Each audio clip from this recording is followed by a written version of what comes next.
Mothership RPG is a sci-fi horror game played by adults and contains content intended for a mature audience. The game addresses dark and difficult themes that may be uncomfortable or upsetting to some viewers. Please use caution when viewing, and be sure to take a break from the game if you feel the need.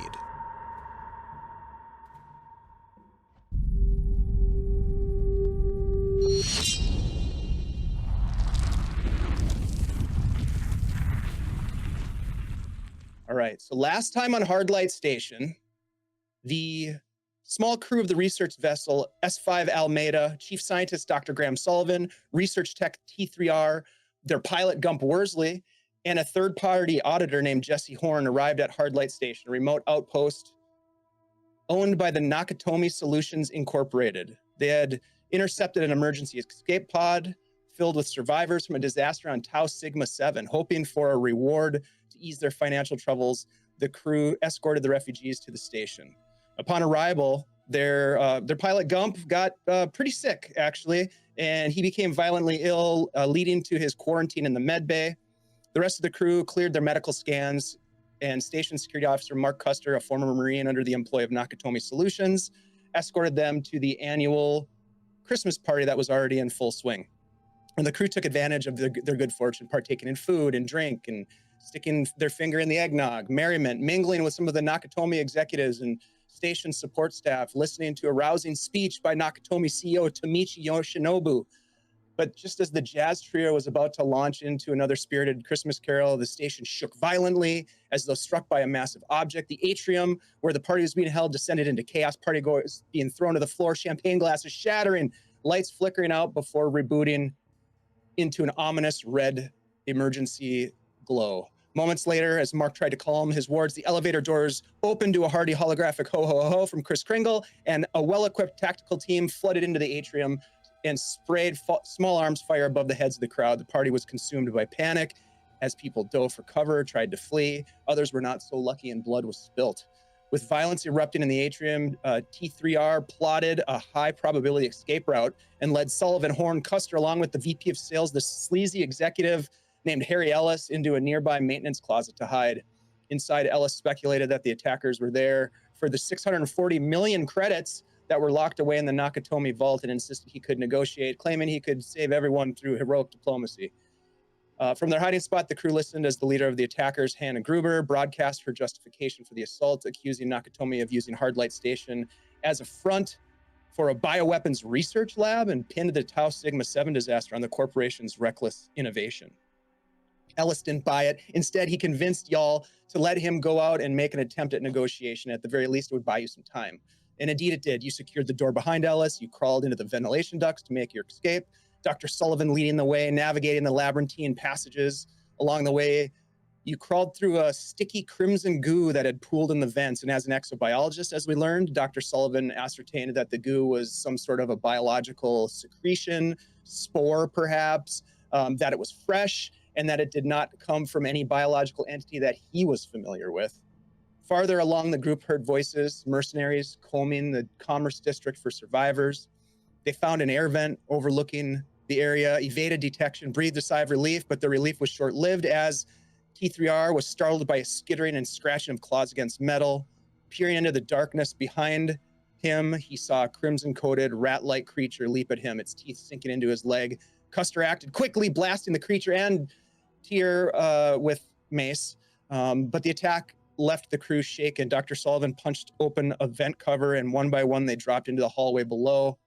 Custer sealed the vent with Tier's foam gun just as a flashlight beam swept across the corridor and a mercenary's voice echoed down the hall. I think I heard something. So my friends, as you find yourselves in this hallway, you're most definitely recognize, Mark, that you are in the Commerce District. The shops and the stalls in this section of the station appear abandoned, closed perhaps for the company holiday party. There's a little bit of a muted, distorted music that plays from some unseen source, crackling and glitching a little bit as it bounces off the empty corridor. There's this faint hum of machinery surrounding you, punctuated by the occasional hiss of a vent or drip of fluid somewhere nearby.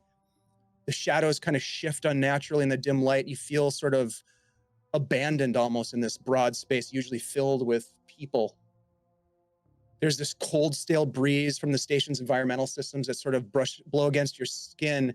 And suddenly you see that beam of light slicing through the gloom ahead of you. A voice calls out again, "I think I heard something over here." And you hear this strange sound, the sound of the staccato clack, clack, clack, echoing down the corridor, drawing closer with each passing second. What do you do, my friends? I'm going to help Tier up, first of all, because I think he might still be laying on the floor. And I'm going to say, come on. And I'm going to urge everyone to follow me the opposite direction down the hallway. And I'll click on my flashlight as well that I've got pinned on my chest. Okay. Yeah, we're going to go to the... Sorry, go ahead. I was going to say, we're going to go to the first door that I see on my right. And I'm going to stop there with everyone. Go ahead, Sullivan. Yeah, he's just going to scramble to his feet and kind of run after them. Flashlight out still.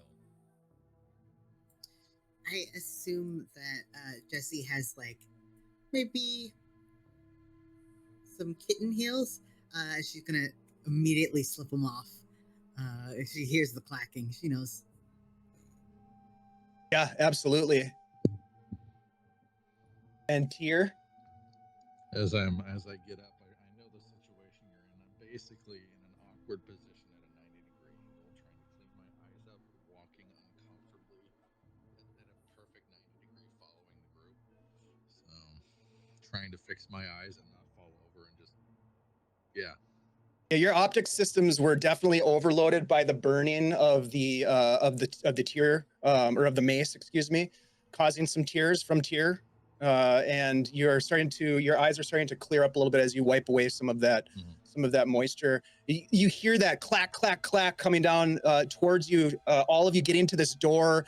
Mark, looking back, you see something strange. Well, not strange, but something unexpected, let's say. And that's when you see an individual running down the hall in heels.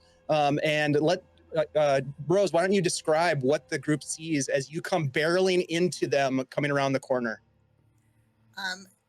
Rose is basically about, like, I would say with her heels, because these are like stiletto shoes that she's running in at the moment. Weapon. She's like probably about like 5'9" with the heels. Don't worry about the height she is without. She's wearing this green like one-shouldered evening gown dress that has a slit. It looks like maybe like the bottom of the dress might have been torn off at some point.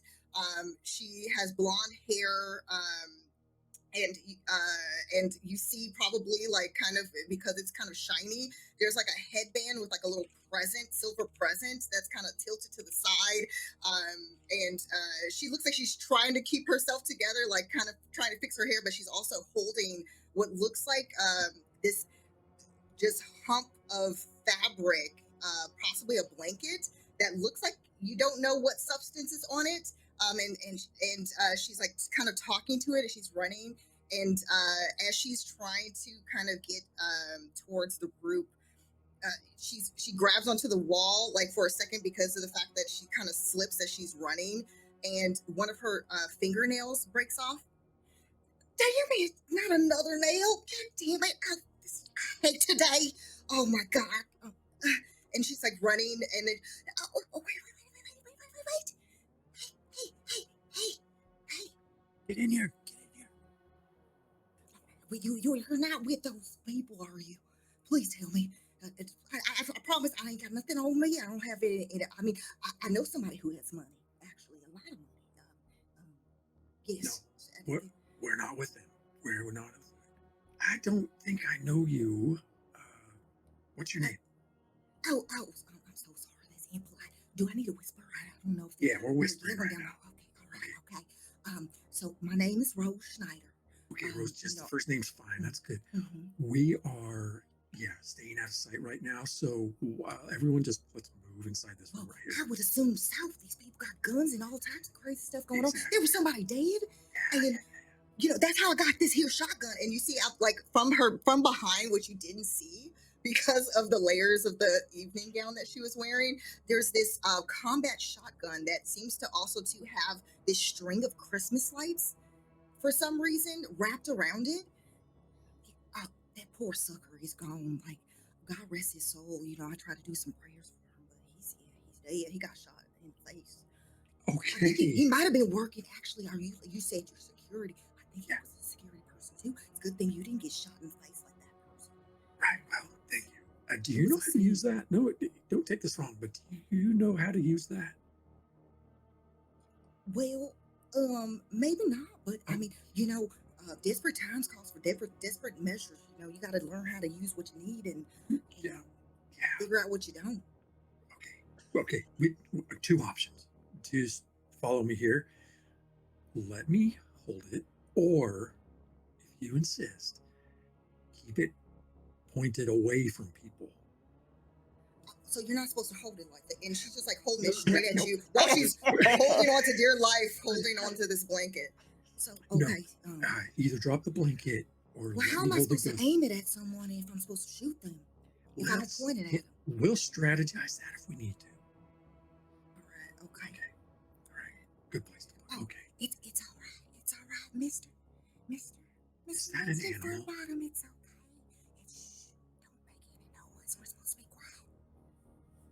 Down here. I think I heard voices down here. I told you not to purr so loudly. Oh my goodness. Okay. Look. Okay. So, question, Dave. Did Rose come from the opposite direction? Yes. Okay. All right. Here's what I want everyone to do. I want you to go back the way that Rose just came from to the next room. Get in there, make a little bit of racket. I'm going to try and grab one of these guys as they come by. I'm hoping there's only two. Cut down the threat. The four of you, Rose, you got that ankle blaster if you need it. Maybe hold them off until I can get there after I take care of the first one. Give me about 30 seconds. Then make a bunch of noise. Do I have Does my it eyes have a back here? tapping noise? No. Be loud. Oh, I can do that. All right. Just rattle though. Don't shout. At this moment, you guys are like in the hallway, continuing to have this conversation. No, we moved into coming around the corner. The flashlight is starting to shine in down this hallway, illuminating the hall, and you can see it sort of like searching around like a beacon. Okay, plan B. Everybody get inside the room. Zip right in. Everybody roll me a body save, please. Let's go ahead and start down the line with Dr. Sullivan. Sullivan, your body save is a 21, so you want to roll below a 21, please. Uh-oh. Nope. It's almost impossible to 2d10, I swear. All right, so you gain a point of stress now. Sullivan, you're up to 8. Let's go with Tier.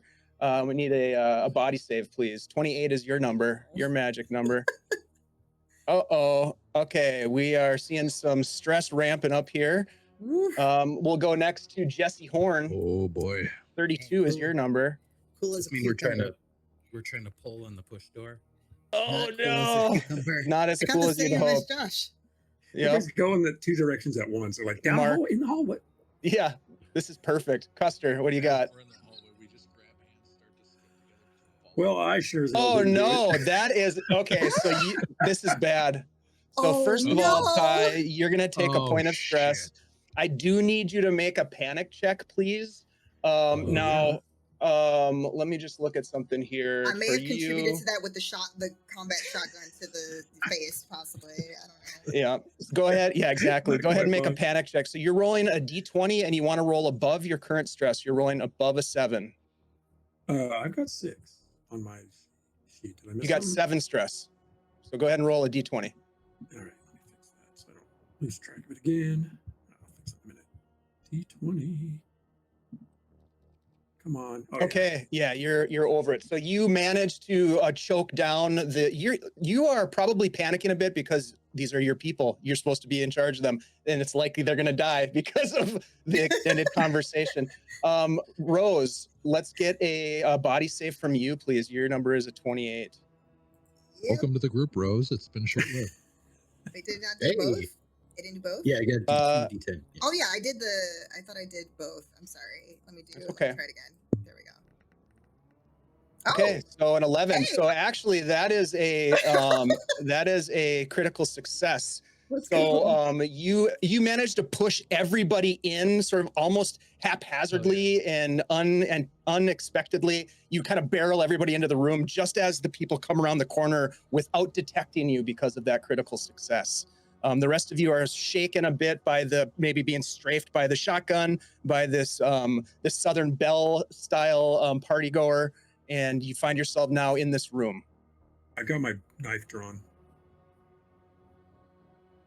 You can hear voices. Yeah, I thought I saw something down here. Got my arm Where? back towards everyone. Check the doors. I will take out my flint hatchet. You can hear them Sullivan is coming gonna- down the hall and grabbing a door and opening it and no, not in here, and then slamming the door. Go ahead, Sullivan. Sullivan's gonna try to find like a desk or a chair or something that he can kind of hide behind or shield himself with. Okay, so the room is dark right now. So you kind of barrel in and you sort of like bump into something. You're not sure exactly what it is. It's he does have a completely flashlight. dark. You want to turn it on? Actually, I'll keep it off. Never mind. Okay. All right. Jesse, do you want to do anything as this is happening? You can hear them getting closer. They're opening doors and then shutting them. Is it quick enough that I think they're not doing a very good job of looking? I would say it's unclear.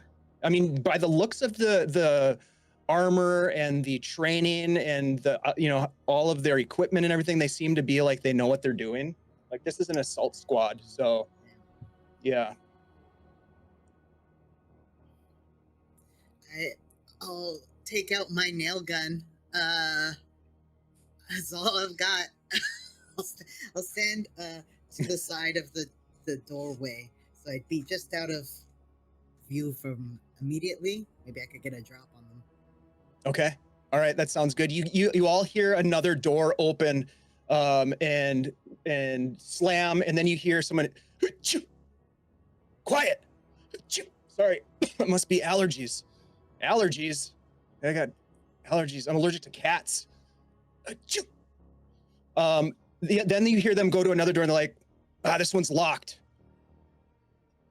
Should we break it down? Nah. Let's be quick about it. Boss wants us back in the atrium. Mark, lock the door. I was gonna reach up and just click. Yeah, you reach up and click lock the door, and it's like a half a second later you see or you hear the knob like start to sort of twist as if they're trying to open the door, and a louder voice, this one's closed, locked. Look, we got to get back. They're going to breach the containment seals. All right, let's go. They start to walk away. Sneezing along the way. What do you guys want to do? We got to give them time to get out. Yeah, we got to give him a second to walk away and then All figure out where we're going from here, I suppose. Right. Yeah. Okay. All right. Yeah, I know you're all looking at me thinking that this is like I should know exactly what we should do, but I'm just going to tell you right now, I don't. Okay. I'm not even sure I know what it means that they're going to breach the seals. That doesn't sound good to me. I've got no radio communication. Wait, are you new to Nakatomi as well? I mean, I I've only been started here, like 4 months ago. I'm on that probationary We haven't period. met before. I don't, sometimes, I work for, I don't know if you know Mr. Harry Ellis. I work for Mr. Ellis. Oh, I handle his schedule and his phone calls and different things like that. Yes, I'm his assistant. So we might be on different floors, to be honest. well, we're on different levels altogether, but I've been here about a year and a half. Oh yeah. So see, I'm trying to get to your level. I'm not quite permanent just yet, but the way things are going really well. Well, except, and then you see where Rose lifts up the blanket, and then you see where it's supposed to be a pure, beautifully groomed white Persian long-haired cat, but the white, this poor kitty cat is covered in blood. Like basically like not its own blood, but you could tell that basically, unfortunately, it might have crossed paths with that person who was deceased, and therefore, listen, Mr. Ellis loves Mr. Winston Furbottom so much, and the fact that he has this much blood on him, I'm trying to find like some type of sink or something to wash him off because I don't want to lose my job. I will be fired. You have no idea. And listen, I've come too far, and I've worked too hard and put up with a lot of his bullshit. I'm not trying to go back. Okay. Did you say Furbottom? Humans. What? Mr. Winston Furbottom. Say hi. Say hi. In this section. It's a feline. We I did thought it see was a Harry human. earlier. Mister. Oh, you did? Oh, my. Is it We- That's Oh, well, might- he has other issues. I can tell you that right now. He tried You to went- negotiate with the hostage takers. Yeah, That's he went okay. to They try to didn't talk shoot him, as far as we know. Well, he isn't a negotiator by heart. I've seen him in some of his meetings and overheard some things myself, and he's very good at convincing Talking people to about go along with what he suggested. Anyway, we need to figure out what we're doing. Okay. Now, Okay. you all have a ship. They have a shuttle. We could get off of here, and I don't know what else we're going to be able to do for anybody, frankly. Well, I mean, So- I can't just leave without my boss. I mean, how am I supposed to become a permanent here? Mark, you start to hear the radio that's attached to your shirt start to crackle a little bit. Hello, Listening. This anyone? on the secure channel, right? Yep. Who's that? Well, it's on the channel that you can hear right now, and the others you can kind of hear the muffled voice. You can turn it up so people can hear it if you want, or keep it low. Hello, anyone? Do I recognize This the voice? is Health Tech, Dr. Holland Gennaro. Can anyone hear me? Hey, Please, Gennaro, this is Nav security please team. listen. The system shut down. Containment control glitch. Cryostasis. Mouth. Wait, shit. What the fuck? Oh, shit. And it just goes quiet. All right, did you all catch that? We just need to get to your boat. I don't know that we can. Dr. Sullivan or Tyr, do either of you know how to fly your ship? If Gump is. We don't have a pilot right now. He was in the med bay last I checked. None of you know how to fly that thing? I'm an auditor. I can try, but there's no. Yeah, I'm an promises. office assistant. Wait, but that name sounds so familiar. Wait, Gennaro. Wait, I wonder if it. Oh, you know what? Maybe it's that lead researcher that Mr. Ellis was talking to Mr. Takagi about that one time. There's like something at this research facility. Something's going on that could really help them out a lot and put them back on the top or something like that. Something about Tau Sigma 7, I believe. Oh, sorry. I probably shouldn't have said all that. No, that's Ignore very it. helpful. No, that's very helpful. I just don't know what it means. Well, I don't know either. I'm just saying that that name sounds very familiar. Like I heard it when I was eavesdropping. I mean, when I was listening. Not supposed to be maybe listening to a conversation that was had between my boss and somebody else. So, Attention, security personnel. Does anyone copy? Anyone? Security personnel? This is Administrator McLean. Anyone? McLean, this is Custer, security. Custer? Shit. You with Nakatomi? All right. Yes. Never mind. We got a problem. If you're one of our security personnel, we need help. I have confirmation health tech containment protocols have been compromised. These Black Shield bastards are about to disable the quarantine cluster to health tech labs. We cannot let that happen. Do you understand me, Cluster? We cannot let that happen. Get to the copy. med health tech facility. Custer, can you hear me? God damn Yeah, it, got they're it. jamming the signal. Trust no one. Gotta stop. How close are we to the armory? You are a ways from the armory, so you know what? You will know this. Let's bring up the map so that we can get a little visual here of what's going on. Let's see. Here's the map. You guys are in the Commerce District. Let's go ahead and bring this up for folks to be able to see on stream. There we go. So you guys are currently somewhere in the Commerce District. You started out in the atrium.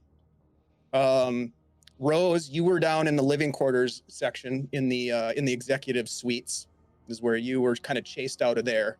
So you know that there's mercs down in this area. You know the atrium is where they're holding most of the hostages. So you are currently in this Commerce District, and the med bay is here. The security and administration, which you were asking about, which has station, that's where Administrator McLean would be. That's where a lot of the like the armory would be down there. The brig, things like that would be down in that section. Med bay, and then the health tech module and engineering. So we're going to the med bay? Well, yeah, I've been asked to assist with stopping these guys from reaching the med bay. If you can't fly your ship, we're going to have to go and try to stop this catastrophe. That's all I can think of to do. And just to clarify, McLean was letting you know that they're breaching the health tech facility, which is the research lab where Gennaro is. Your pilot, and maybe not so dear of a friend, I thought Gump was a dear friend of yours, but you're talking about leaving him behind. He's in the med bay currently. He's a liability at this point, am I right? I mean, I'm good at technical shit, but can't promise I can pilot a ship. Would Dr. Sullivan know what they're doing at Health Tech? I would say that there is a distinct possibility. Why don't you go ahead and roll me an intellect check? And your intellect check is going to be a 54. So you want to roll below a 54.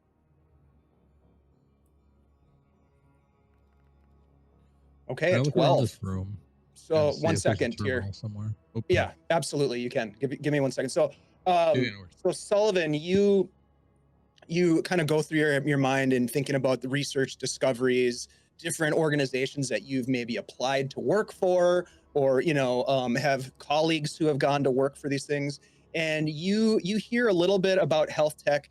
Health Tech is an organization that kind of specializes in biological agents, largely in the medical field. So they would be trying to, say, develop different medicines, different vaccines, and things of that nature. You've not heard of Dr. Gennaro, but you do know that Health Tech has been on the cutting edge of some pretty important medical breakthroughs. I will say that with that role, you also would know that it's strange that they would have a medical or research facility this far out in rim space, out in the middle of nowhere. This is one of those spaces where it's not part of like the main trade routes. So it's very weird that they would have a facility out here. Okay. I mean, it sounds like they're really scared of this Health Tech being breached. Well, I mean, what You I all was know what that hearing, probably means, right?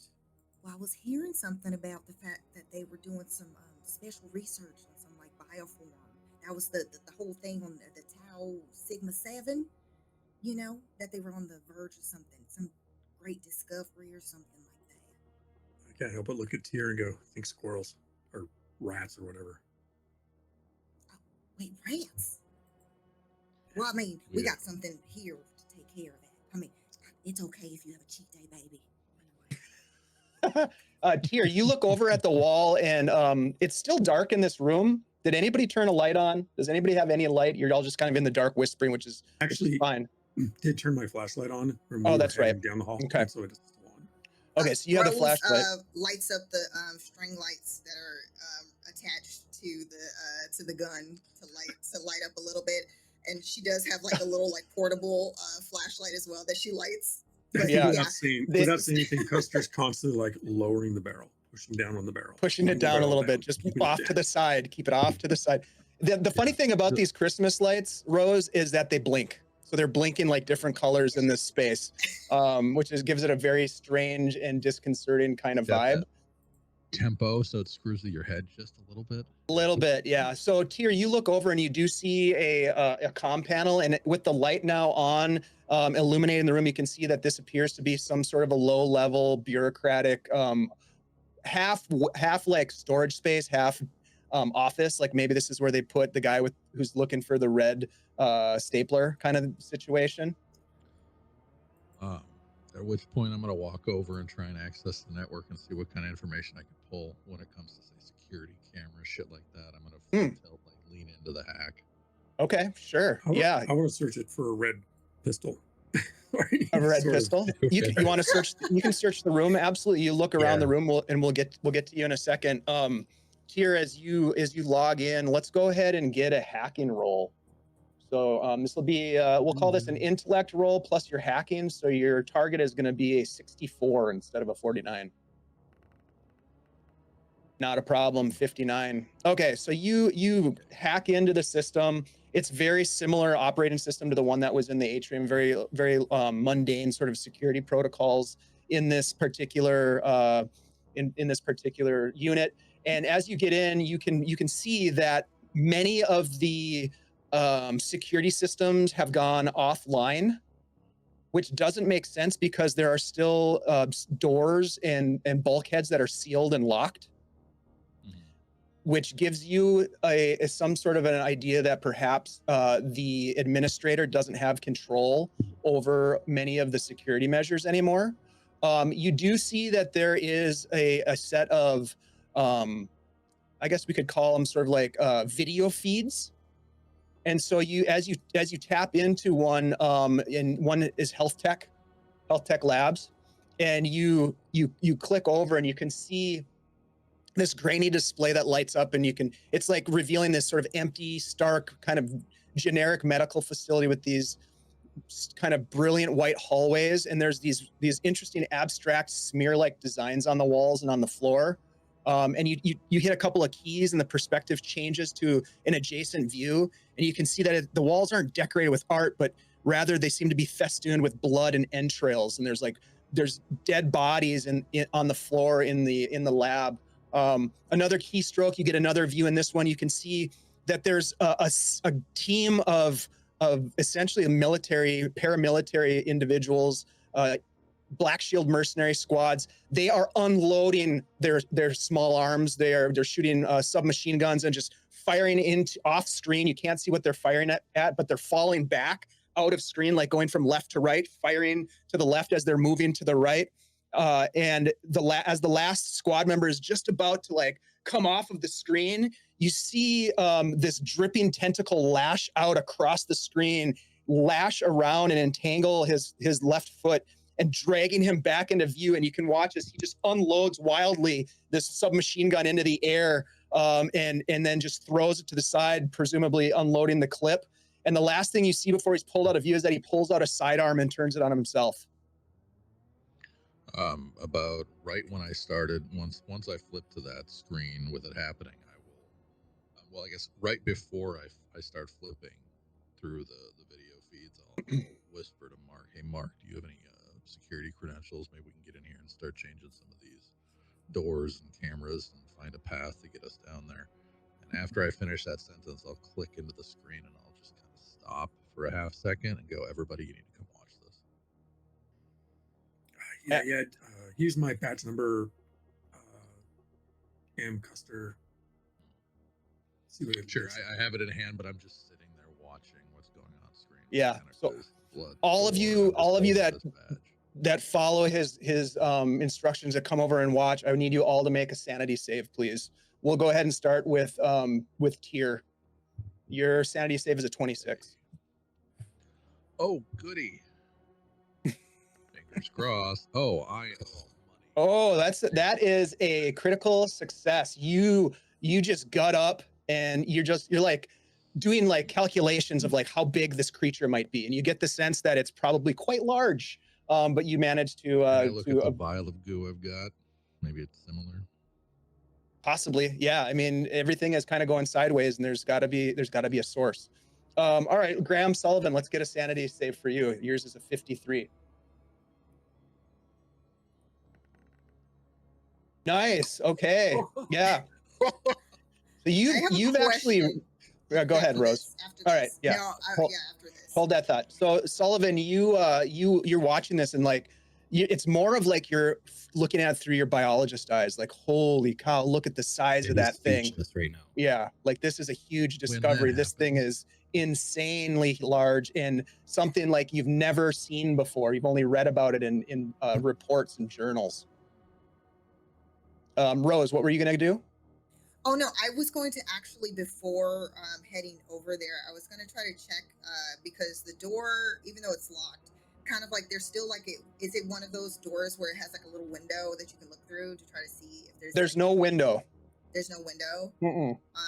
We would have to unlock in order to see if there's anything, right? You would, yeah. You'd have to unlock the door and kind of poke your head out to see There's what's no out windows there. at all, right? In this room? Nope. Okay. Yep.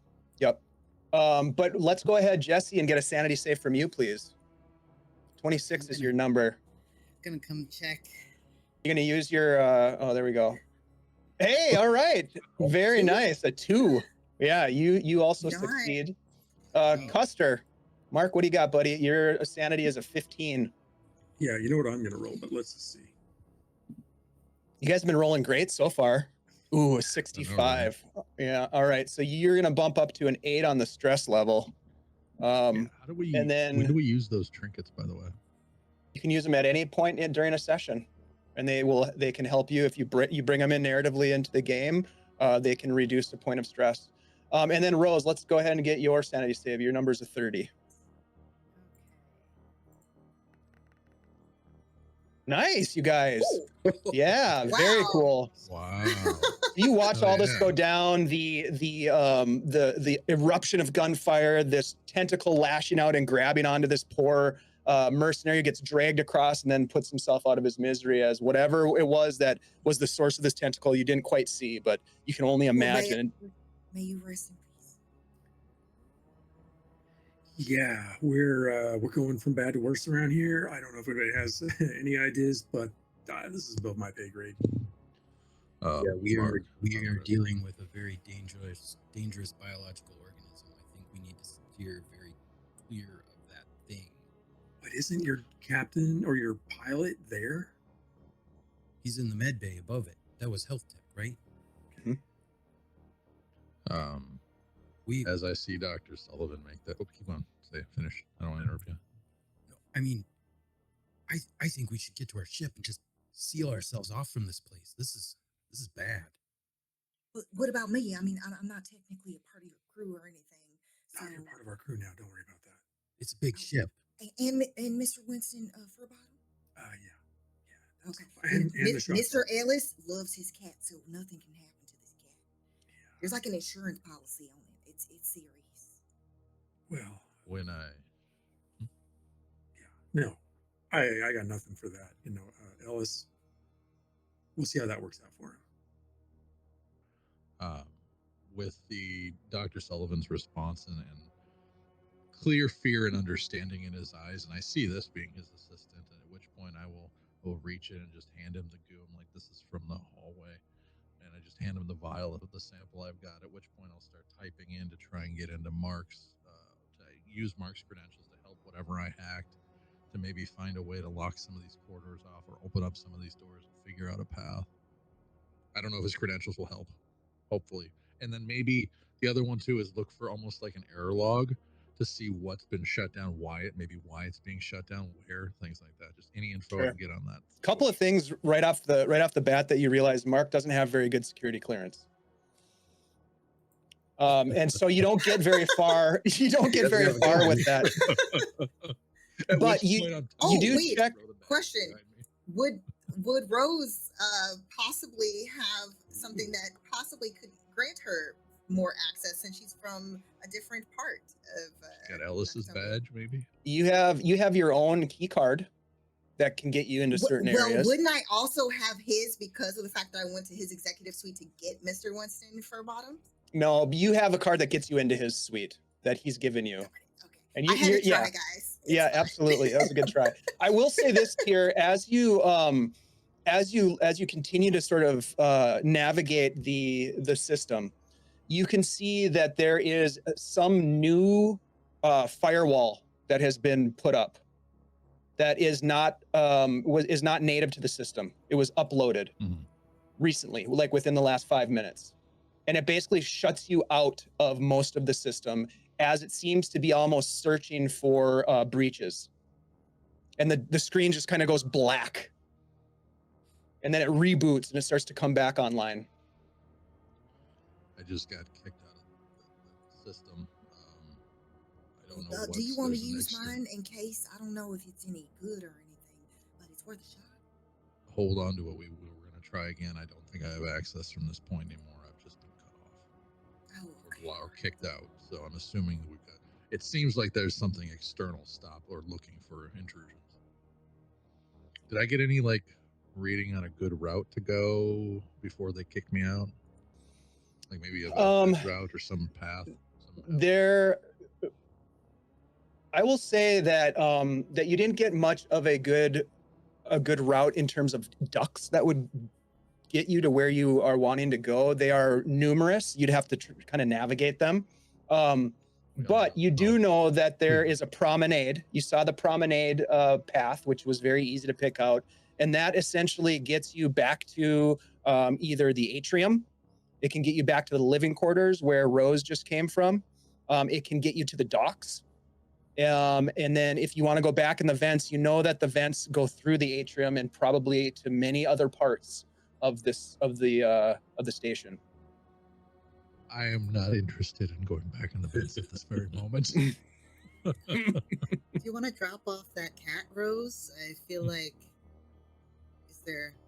Well, God forbid anything should happen to, that's the end of my career. Or at least, the chance of a long career here. However long this place stays together, because these people are shooting up the place so bad. I don't really know what's going to happen. But I don't want to risk it, if that makes sense. I think it's safe for me. And also, too, there's a bunch of guns back over, at the executive suite. We don't want to go down there. Unless you want to shoot out. But I don't think I got that many bullets in here. I have another idea. Okay. Everybody help me search this place. I'm looking for flamethrowers, but I'll take pea shooters. I think we should go to the docks. There's equipment there. We might be able to defend ourselves with some of that. And I'm not talking about against mercenaries. I don't necessarily disagree with this decision. Most of our equipment is there at the moment. Plus a possible escape. Yeah, that's what I'm thinking. Do we want to search this hallway? I just want to search this suite right now, or this office, whatever. And let's just see what we got here to get us there. You look around, and it's a pretty straightforward office space. So think of files cabinets stuffed with files, old paper files that it looks like there's a thick layer of dust on the file cabinet itself, like it hasn't been opened in a decade. There's a desk with a chair on wheels, casters that looks like it hasn't been sat in a long time. There's some sort of a scanner in the corner of the office, reams of paper. There is some sort of rack that has some hoses on it and some canisters. And as you go look at them, you can see that they're oxygen canisters. Oh, with masks? No masks, just canisters. They're about the size of I don't know, maybe like a 2-liter bottle. There's 3 of them. Yeah, there's 3 of them. Yeah, I'm gonna grab a couple of them. Everybody Rose wants to check out the scanner and see what it is. So you go over to it and you lift it up, the scanner. You lift up the lid of the scanner, and there's a piece of paper in there. Rose instantly picks it up because she reads all of the paperwork that comes into the office.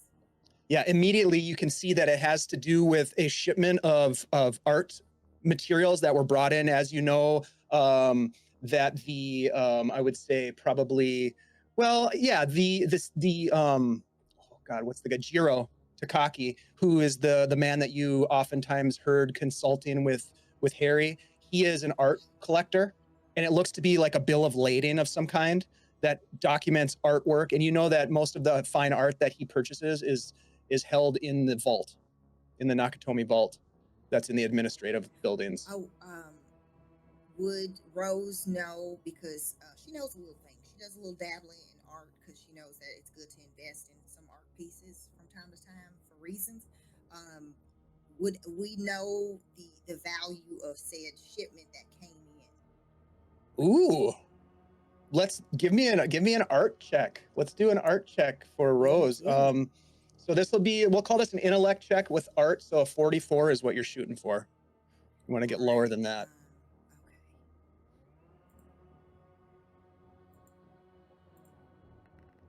I do get a plus 10. Oh, well, that didn't work out. It's fine. Not sure, but as you know, Jiro Takaki, and this guy is an art connoisseur. So it's likely that this is a valuable, and it looks to be a sculpture of some kind. You can place the artist's name you recognize. Chandramain is the name of the artist, and this is a pretty famous sculptor, long deceased. This is interesting. There's a firearm stash. No. There was a shipment, a special art piece by a really well-known sculptor. All right. That Mr. Jiro, he had this shipment come in, so it's probably something really good. It's in the vaults though. Okay. Well, let's keep that in the back of our mind. I mean, you never know. It's useful information. So she tucks it in and she puts it into the the chest part of her dress. She slips it and folds it in there. Absolutely. I was going to promote you if we get out of here. Wait, did he mention me? No, I just. That'd be so great. No, you just demonstrate the sort of aptitude. I don't know if they give raises around here, but anyway. Well, I got at least 2 since I started. I don't know if that's normal, but I'm pretty sure it is. At least they told me that, if I continue to present myself the way that I have, I'll make sure that I'm dressing right and doing my hair and presenting myself in a professional manner. Yep. But just a little spicy. We need a little spice sometimes. Yeah, I don't have that. So no raise for me. But are we ready to get out of here? Because I'm getting a little claustrophobic. I want to quickly. I am assuming I can find hopefully a little aerosol can of some sort, like a spray deodorant, a hairspray or something. I have a lighter because I've been smoking with the old ladies in the back. So I'm hoping to make you know what you do find is you find a canister of a small canister. You know how you use the canister to like spray out your keyboard or like your electronics, the compressed air. You find a small canister of compressed air. Fucking A. Mm-hmm. Side note, high 5K for the on-theme shirt, by the way. Yeah, nice. All right, so what are you guys doing? Docks. We got to go to the docks. I'm handing out canisters of oxygen. Yeah, I'm handing out those canisters of oxygen though too. Anybody who wants to take one, we've got 3. I'm holding one. I have one already. What are you doing with stuff? I will pass to the organic folks that need air. I'll take one. I'll intercept the handoff to Rose and bring it back to Tyr and say, I'm not thinking for breathing. I'm thinking makeshift weaponry. And this is Rose has security, and I'm. Oh yeah, I'm prepared in that regard. Yeah, let's keep it down. Oh, I'm sorry. Oh, I dropped. Okay, it's okay. Don't tell your papa. All right. Don't shoot the cat. All right, Josie, Greg, everybody, you ready? Yeah. Let's get going. All right. And don't worry, if we make it out of this alive, I can give you a makeover, or I'll know somebody. Don't worry about it, Mark. Thank you. I appreciate it. You are really good at your job. Thank you. All right. Okay, I'm excited now. All right. Just keep the gun down. Let's open the door and peer into the hallway. Okay, you open the door, Mark, and you look out into the hallway, and again, it's sort of like this dark, red light illuminated hall. You don't see any movement. You can hear that sort of low drone of music coming from somewhere nearby, but unclear what it is. It looks like the coast is clear. Tyr, do you have that route to the dock in your head? Because I'm having a hard time processing the direction. Yeah, I held on to the local map that's public access and knowledge. So before I got booted, I didn't pull any decent information. We'll either need to find another terminal with better access. Maybe you can get to the dock though without me mucking it up. Yep. Because Let's work our way that way. And I'll take point with Mark directly behind me and make sure that if I have to sidestep for him or Rose in her shotgun, let's keep that in mind too. I'm like, Rose, Mark right behind me. Yeah, we got the artillery cannon over here. And our Rose, stay to my right. Stay to my right. Okay. Yeah. Lean that thing that direction towards Aye, aye, Captain. All right. I'll hold that cat for you so you can use both hands. Oh, thank you. I promise. He's a little grumpy at first, but he'll warm up to you. No worries. Here you go. Now you behave. Check that it's Don't an actual misbehave. cat. Can we do that? Is this not a mutated rat in a blanket? Like, I just want to make sure. Surprise. You want to take a peek? You can peel back like it's a mylar blanket and look and Okay. That's also too covered in blood. So yeah. Dried blood at this point. Making sure we weren't. The cat's gonna need a makeover. Extra friend. All right, okay, so you take point. Yep, and you start making your way down the promenade. You get to a corner and you look down. You can see that there is a door, probably some sort of a bulkhead. It is currently open. And then down after a couple of other turns and sneaky movements through the space, you start to hear voices up ahead. Can't make out what they're saying yet, you're too far, but their voices are echoing down the hall, and you can hear the clatter of activity. Maybe some loaders are active in the bays of the docks.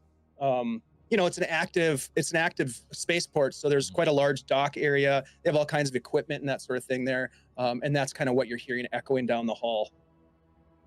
As I hear this, I'll raise a hand and just kind of go low, like, remember, we got noises, we got audio. Let's start moving and try and be as non-noticeable as possible. Mark's like, Rose is going to tap on Jesse's shoulder. Sweetheart, do you not? I mean, you got the lower heels. I don't. Do you think you can just and if Rose does basically the motion to try to basically break the bottom of her heels because she has stiletto, so there's no way that basically she's not going to make noise. So she's asking Jesse to break the bottom of her heels. Absolutely. Jesse is going to say, "Oh, yeah, I've done that for my wife on a couple of occasions." And that's so sweet. I love stories. You gotta tell me later. All about how y'all met. I'll tell you about our two kids. They take them to soccer all the time. Ladies, why don't you just take your shoes off? And walk barefoot. We don't know what's on the floor. I got a pedicure not too long ago. I'm not doing that. All right. You're gonna rough up my feet like that. I took care of my feet. Okay. All right. Thank you, Jesse. You're gonna all move forward now? Is that the plan? Yeah, try and stay either behind any crates or barrels or boxes. Stay low. Yep. So you're making your way down the hall, and think of at the end of the hall, there's a door and it opens up into the docks. Now you can see that there are some crates. There's movement of people. And as you are leading the way, Tyr, you look and you can see distinctly that there are Black Shield mercenaries that are operating inside the space. It looks as though they have taken control of the docks. And that's right about that time when you're kind of putting all these pieces together. You see someone walking out into the hallway. I need everybody to make a body save to try to avoid being seen. I would say you can either make a body save or you can try to make your way backwards and get out of the hall. One or the two. Wait, how close is this person though? They're going to be right on you pretty quick, within probably 20 feet. 20 feet. They're just coming around the corner, and they're like a sentry basically. They're walking over with their weapon in hand, kind of doing a sweep. So let's do. Go ahead, Ty. I want When it comes to my turn, I want to close on him and try to incapacitate him. Oh, all right. Well, we'll come to you. We'll go to you last. Okay. All right. So let's do this. If you are trying to avoid being seen, let's get a body save. Start with K or Jesse. Yeah, absolutely. Jesse, you're shooting for a 32. 32. Ooh, nice. Yes, a Right 20. on. Very nice. All right. Wow. Yep. All right. 'Cause Dr. that Sullivan. earlier. Mm-hmm. And what were the options, Dave? A body save. We'll just do a body Okay, save. all right. They're right there. The body save will help you get out of view. And yours is a 21. Ooh. Ooh, 58. Okay, so you're gonna take another point of stress. Dr. Sullivan, you're up to 9 stress right now. Oh no. Let's go to Tier. What can I respond to Mark's positioning? Absolutely. Realizing what Yeah. I'm doing and try to assist him with that incapacitation. Sure. Absolutely. We'll come back to you. Rose, do you want to try to avoid being seen? Yeah. I want to also to put those heels and tuck them away for purposes later. Just in case. A rainy day. You never know. You might need them. Yeah, you might need Never them. know. All right. So body save from Rose to avoid being seen. 28 is what you're looking for. No. Okay. For sure. All right. Yep. And all right. So as this individual comes around and says, "Hey, you stop right there," Mark, Tier, what do you want to do? You can see the weapon is turning and leveling at you. There's a flashlight on the end of the submachine gun that's shining like right towards the group. I am going to, with every ounce of my synthetic strength, try and dive at his feet and just knock him over to give Mark time to do some shit. Okay. All right.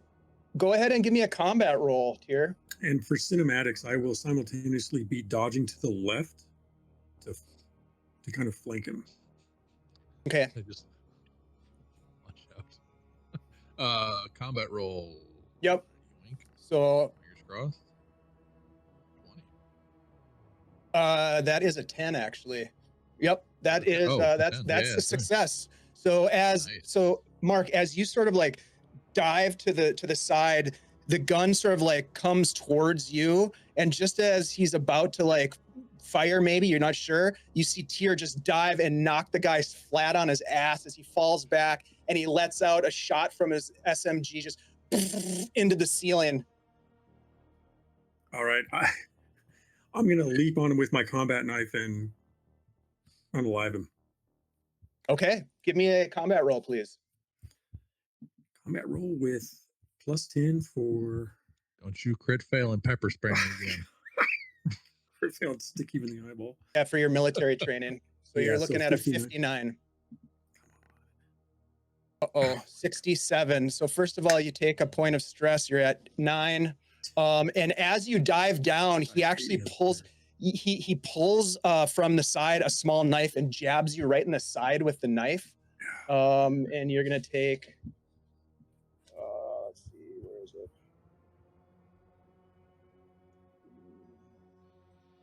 You're gonna do D5 damage. So let me roll that. There we go. So you're gonna take 2 damage as he cuts into you. Now you are bleeding. Just go my wounds or my health. No, this is your health. So you take 2 points to your health. I think the only other person that's taken damage to their health is Tier, right? You took 1 earlier, so you take 2, and you are bleeding. Now, bleeding is not great because it adds damage to you as you bleed. Yeah, each round. 1 per round. Yeah. Yep, 1 per round. So you take that. You guys watch as this goes down. Tier knocking this individual down. What do you want to do at this point? Tier, you're the closest. So what do you want to do? So the guy has stabbed Mark, right? Yeah. And he's holding a knife in him at the moment, right? Yep. I want to grab that wrist and crush it, grab the knife and stab him in the throat. Okay. Give me a combat check. Mark midway through, so That's why I'm bleeding. Gently. I'm gonna say, Tier, I'm gonna say this is gonna be made with disadvantage Ooh. because the guy has basically got the knife in his hand. So you're kind of like fighting against him to do it. Yeah, doesn't make it. As you pull it out, he slices across your upper chest area, and you're gonna take. You take 2 points of damage as some of your synthetic milky white fluid starts to drip out onto the ground. What are the rest of you doing as you're watching these three individuals start to struggle, and you can hear over the comms, Uli, come in, Uli.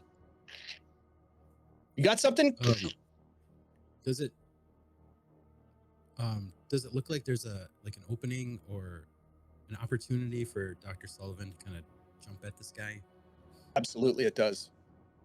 All right, he's gonna take his oxygen tank and try to run up and like smash him over the head with his oxygen tank. Yes, Nice. I love it. Breaks off this guy. Let's go. Yeah. Go A bunch ahead, of toddlers jumping on an adult. Yeah. So you're gonna make a combat check. We'll give you military training on this one too. I think would apply. So 50 is what your target is, and I would say that because of the situation with this individual, they're sort of all rolling around. I would say that you probably have advantage on this. So go ahead and roll with advantage. Okay. So you'll take the lower of the two rolls. Your 50 is what you're trying to beat. Hold on 1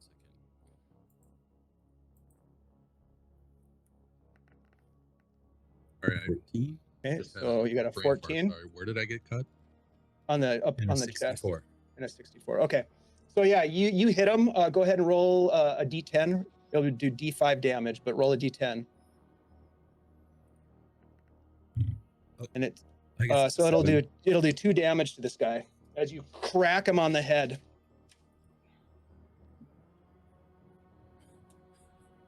He's How just is gonna this guy stand there. looking?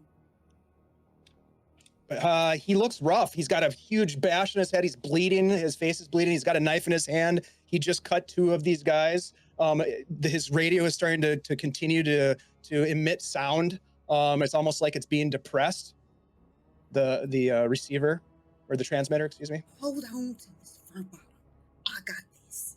And then Rose is going to go forward with the shotgun. And like she's like stomping forward awkwardly because these shoes are not meant to not have heels. So she's walking kind of funny, and she goes to basically knock him out with the butt of the shotgun in order to try to save the few bullets that she has, shotgun shells. All right, give me a combat check, please, Rose. Also, I have hand-to-hand combat, so. Yeah, well, sure. 55 is your Southern target. I Yep. did that on purpose because I'm trying to help here.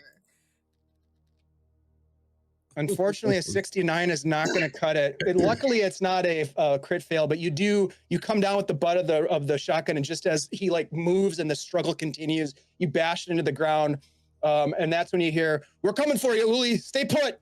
And you can hear like people are mobilizing elsewhere in the docks. What about Jesse? Jesse, what are you doing while this is all happening? Bluster. People jump. I don't think trying to curb stomp in the middle of 4 other people is gonna help. So I'm just gonna hold the cat and start like inching my way towards a door. I'm gonna start moving out of here. Honestly. Yeah, you're just kind of like backing up. Yeah, exactly. Keeping Okay. an eye on it, but also as soon as I hear the steps like rounding the corner, I think I'm bolting. Yeah. Okay, that sounds good. The rest of you can also intuit at this point that there are other people coming to find out what's going on with Uli, who you have pinned on the ground. He's cut 2 of you, has been bashed in the head with an oxygen tank, is sort of like laying there trying to struggle his way out of there. And that's when he starts shouting, "Help, help! Carl!" At which Can I point, kick him? Yeah, 100% you can kick him. God, I want to quiet. He can't be talking. That's just Look. not gonna work. just Can I thump stab him right too in the again? temple. Yeah, absolutely. So Yeah. kick stab. We got this. Kick stab. Kick stab. No. As they're kicking and stabbing, can I grab the gun? There we go. Yes, you can. Hold on one second. So Rose, with your kick, you kick him, but you hit his armor. He's got armor on. Doesn't seem to really do much except cause him to grunt. Custer, you're making a stab attack. Is that correct? Yeah. Mm-hmm. All right. Go ahead and roll it. A 7? All right. Yep. Yeah. Give me a damage roll on that combat knife. 2. Oh. So I do 1 point. Plus he's bleeding. At which point I probably also lose a point. Yeah, you lose a point as well as you're bleeding. And then Tyr, you want to try to wrestle the gun out of his hand? At this point, yeah, I would like to try and remove that weapon from his grasp. Okay. Give me a strength roll. Strength 33 roll. is your target. 33, yeah. Come on now. Come on, not shitty. 29. Yes.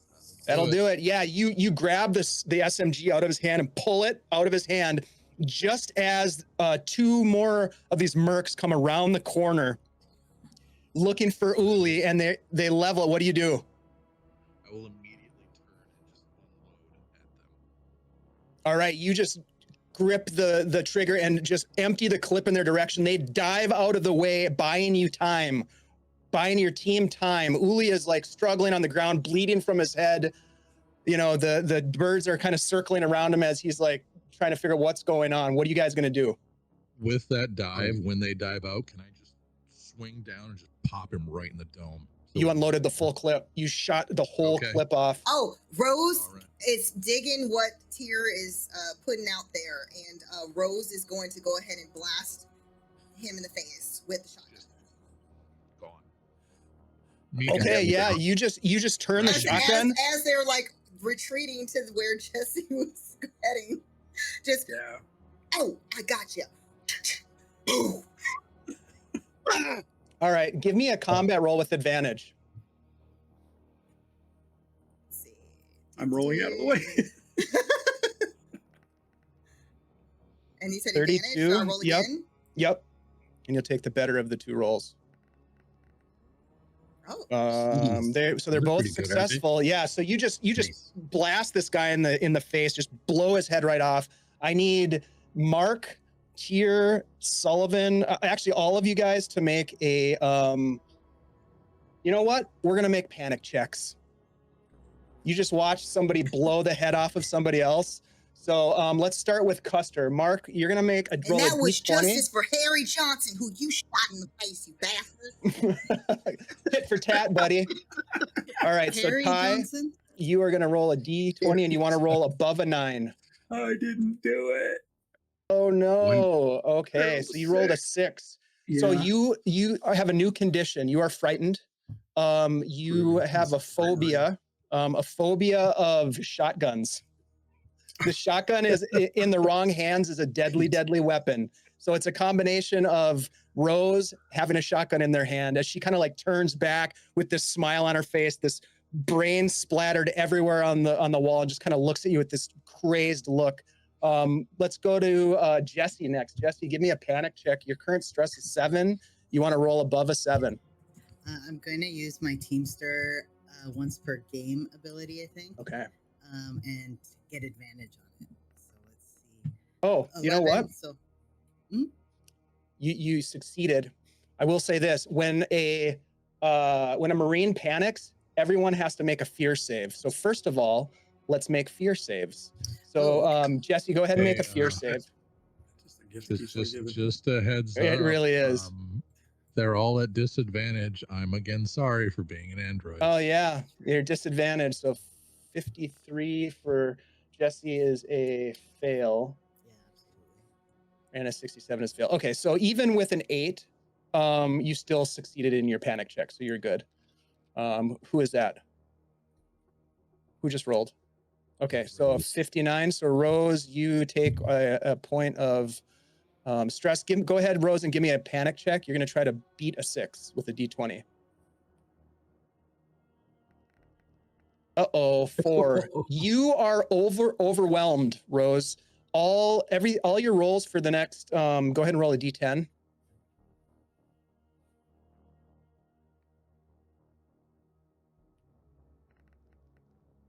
for the next 2 minutes in game, you make all rolls with disadvantage.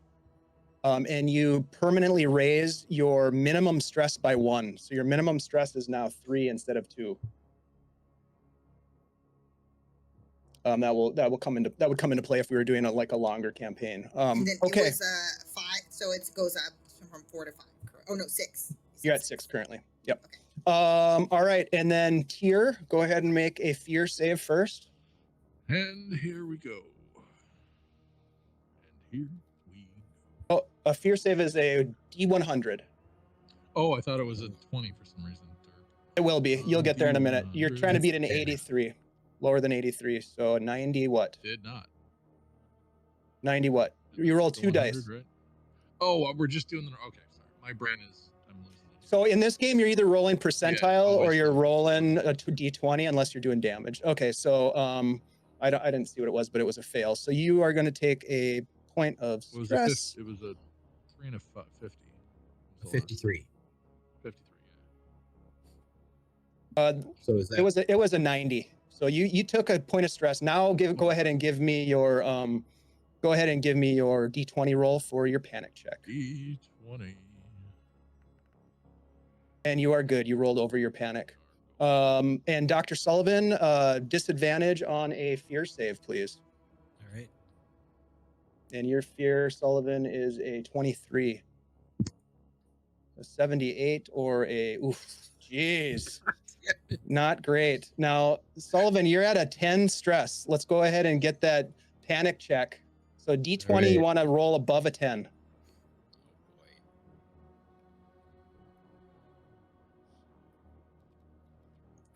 There you go. All right. So with all of this going on, Rose just blasted this guy in the head.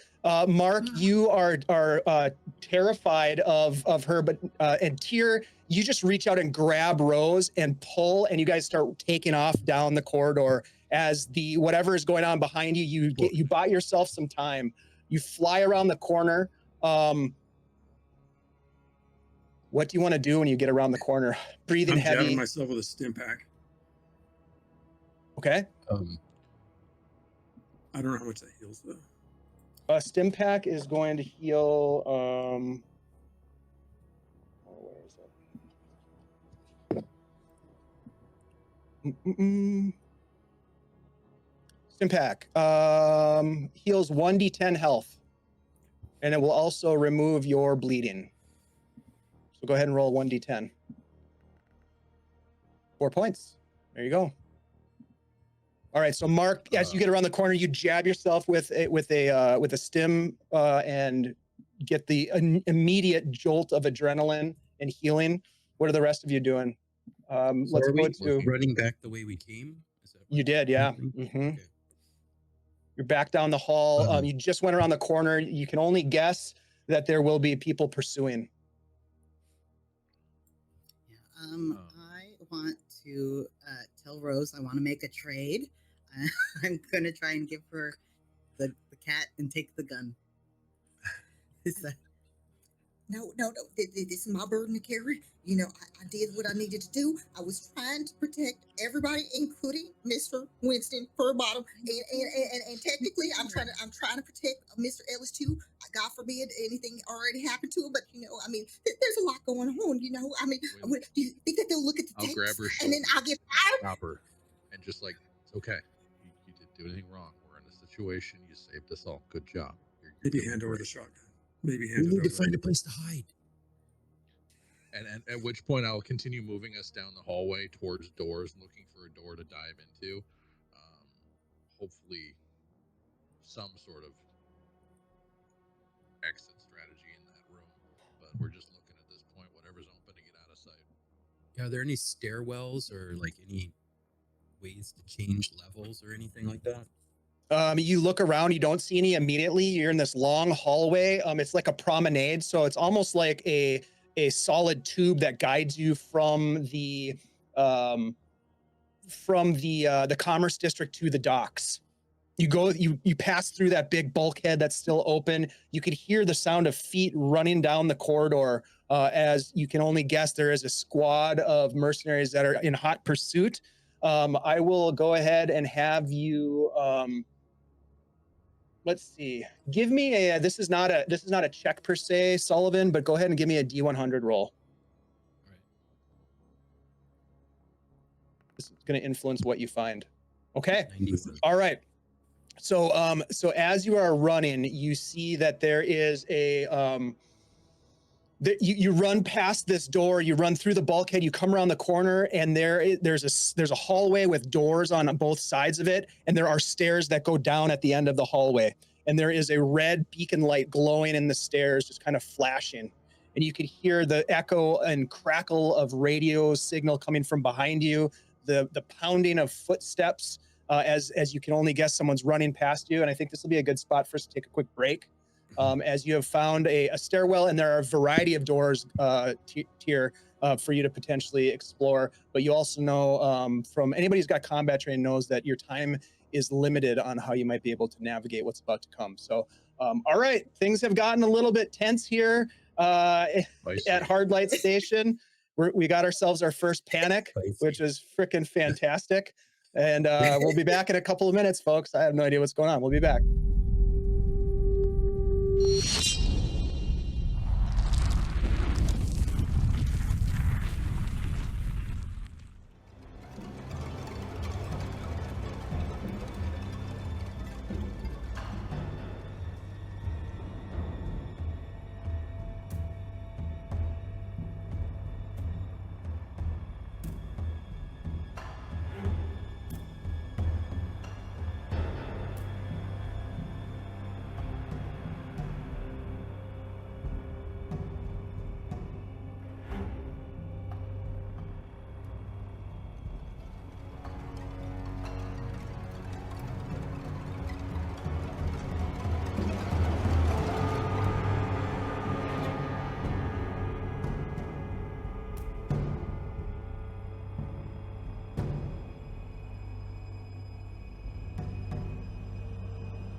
Hello, everyone. We're back. We're playing Mothership. We're having a blast. People are panicking. It's getting dicey. The team has been sneaking around the Commerce District, made their way to the docks area where they had hoped that it would be an easy peasy jump on their ship and fly off into the sunset. And unfortunately, the docks happen to be where the Black Shield Mercenary Company has set up their beachhead upon Hardlight Station. And this is where we find ourselves returning to the game as the party has bought themselves a few seconds, not minutes, but seconds, to retreat back down the hall, racing across the promenade, and finding themselves back in the Commerce District, looking down a hallway The flashing emergency beacon lights are a deep red, illuminating the space. You can see that there are a variety of doors again along the side. Some of the doors are cracked open, some of them are closed, and there is a stairwell that leads down.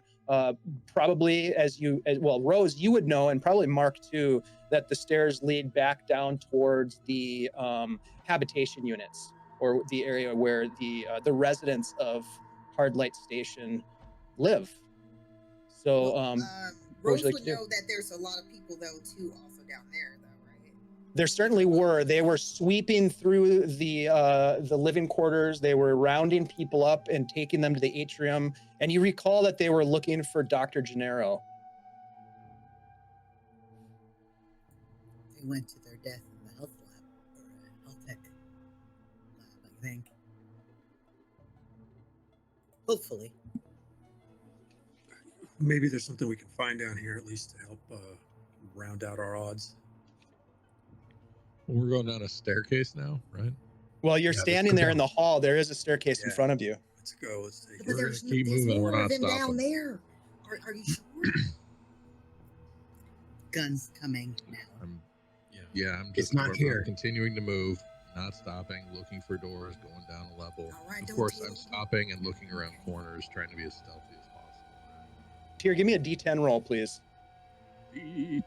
If I see a fire extinguisher, I'm grabbing it. A 6. Okay, as you are racing through the Commerce District towards the stairway, you look down a side hall and you can see that there is what appears to be a hot dog stand that has been knocked over, and you would know this, Mark, and probably Rose too, as Galaxy Dan's Hardlight hot dog stand. It looks like it's been knocked over, it's broken. There are a couple of small children that are tearing through it, grabbing stuff, and they look up at you for 1 second, and then they look back and they start gathering up like hot dogs, these synthetic hot dogs, stuffing them in their pockets, and then they take off running in the opposite direction. Get back in the walls, you little scum. Hey, fuck you, copper! It's the most respectful thing anyone's said to me all week. What the fuck? You know, that's not very nice. I mean, they're just children. Come on. There's a degree of there's a lack of respect going on around here in the station. Well, think about when you were young. Were you always respectful to your elders? I don't think so. There's a rebellious side to everybody. You know, these little ankle biting brats. They drive my boss Alf out. It's a phase. Considering Mark's fear roll earlier, would he be responding this way? That's just a thought. I wasn't sure. I mean, I kicked back into He's afraid of the shotgun.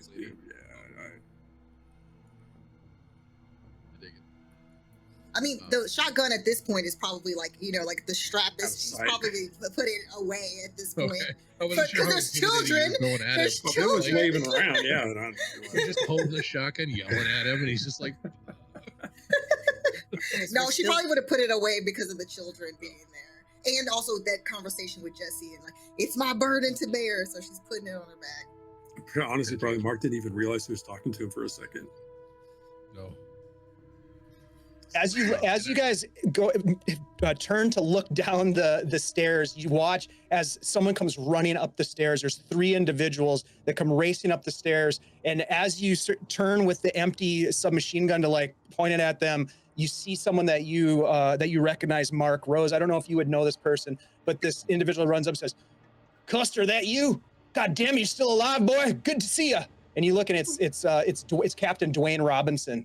He says, "Look, I don't know who the hell your friends are here, but we're going to have to go back and take the docks. It's our only way out of here. We got to get to the ships. It's a shit show down there." It's a shit show over there, Captain. With all due respect, their hub is there. It's our only I chance. shot some man in the face, so they're really upset with us because his face. And who are you, man? Actually, they're on their way here right now. They were chasing us. Well, shit, I work for Mr. Ellis. I work for Mr. Ellis. Did you see him over here? Did he come back down? Ellis is incapacitated right now. I can guarantee you.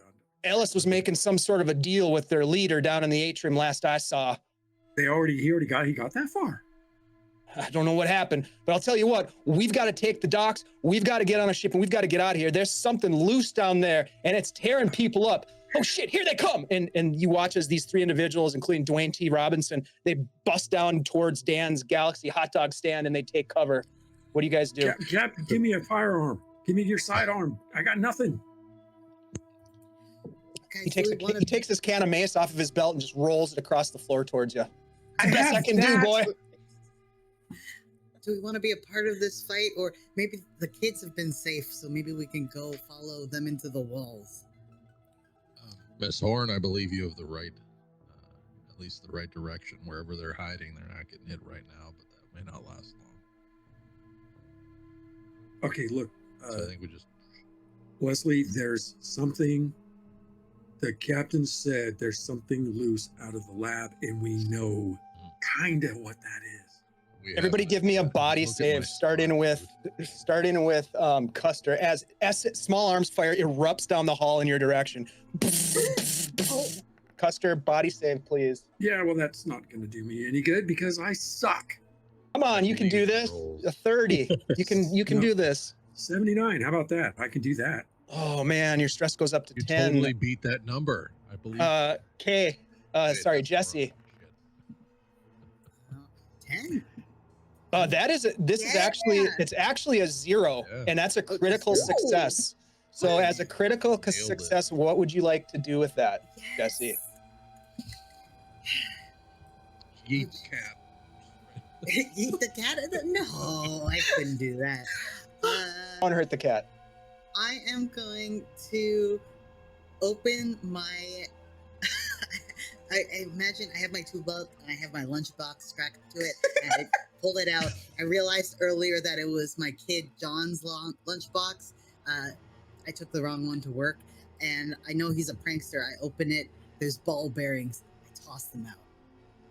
Nice. You roll the ball bearings down the hallway towards the space. It looks like Scottish Jeff each gave you guys an advantage to use. So at whatever point you want to use, you can roll with advantage. So yes, you roll those ball bearings down the hall in the direction of these individuals, and we'll come to the outcome of that in a second. Let's go next to Dr. Sullivan. I need a body save, please. A 21 is what you're shooting for. I'm going to use my advantage because I haven't passed one yet. That's very smart. Very, very smart. I saw nothing. Yay! Let's roll. Okay. Oh, man. There you go. A 13. Nice. You made it. Or actually, no, it's a 3. That's a 3. So actually, you rolled 2 of the same dice. I accidentally so, rolled 2 d10. Yeah, let's go ahead and re-roll because you rolled the wrong dice. All right. Yeah, Sorry. that's okay. I didn't set up my button correctly. Going with my emotions, I see how it is. Yeah, Yeah, I was really. like, those are good So numbers. 48. That is going to be a fail. Or Okay, but then you got the advantage. come on, Yeah. a Well, 30. A 30. Unfortunately, that's not going to cut it as you take a spin and you catch a bullet in the side. You're going to take Oh no! D10 damage. You're going to take 1 point of damage as a bullet just grazes past you, hitting you in the cheek, and you've got like blood coming down your cheek. Tier, go ahead and give me a body save, please. Body save. 28 is what your target is. That's an 84. You fail. Oh. You're going to take... Missed the target. Yeah, you are. You're going to go ahead and take a point of stress as you also take a bullet. We'll go ahead and roll a D10 for that. You're going to take 7 points of damage. Oh. As you take a shot right in the chest. Yep. And then Rose, let's go ahead and get your body save. You are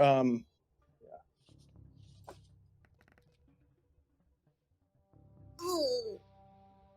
It's over.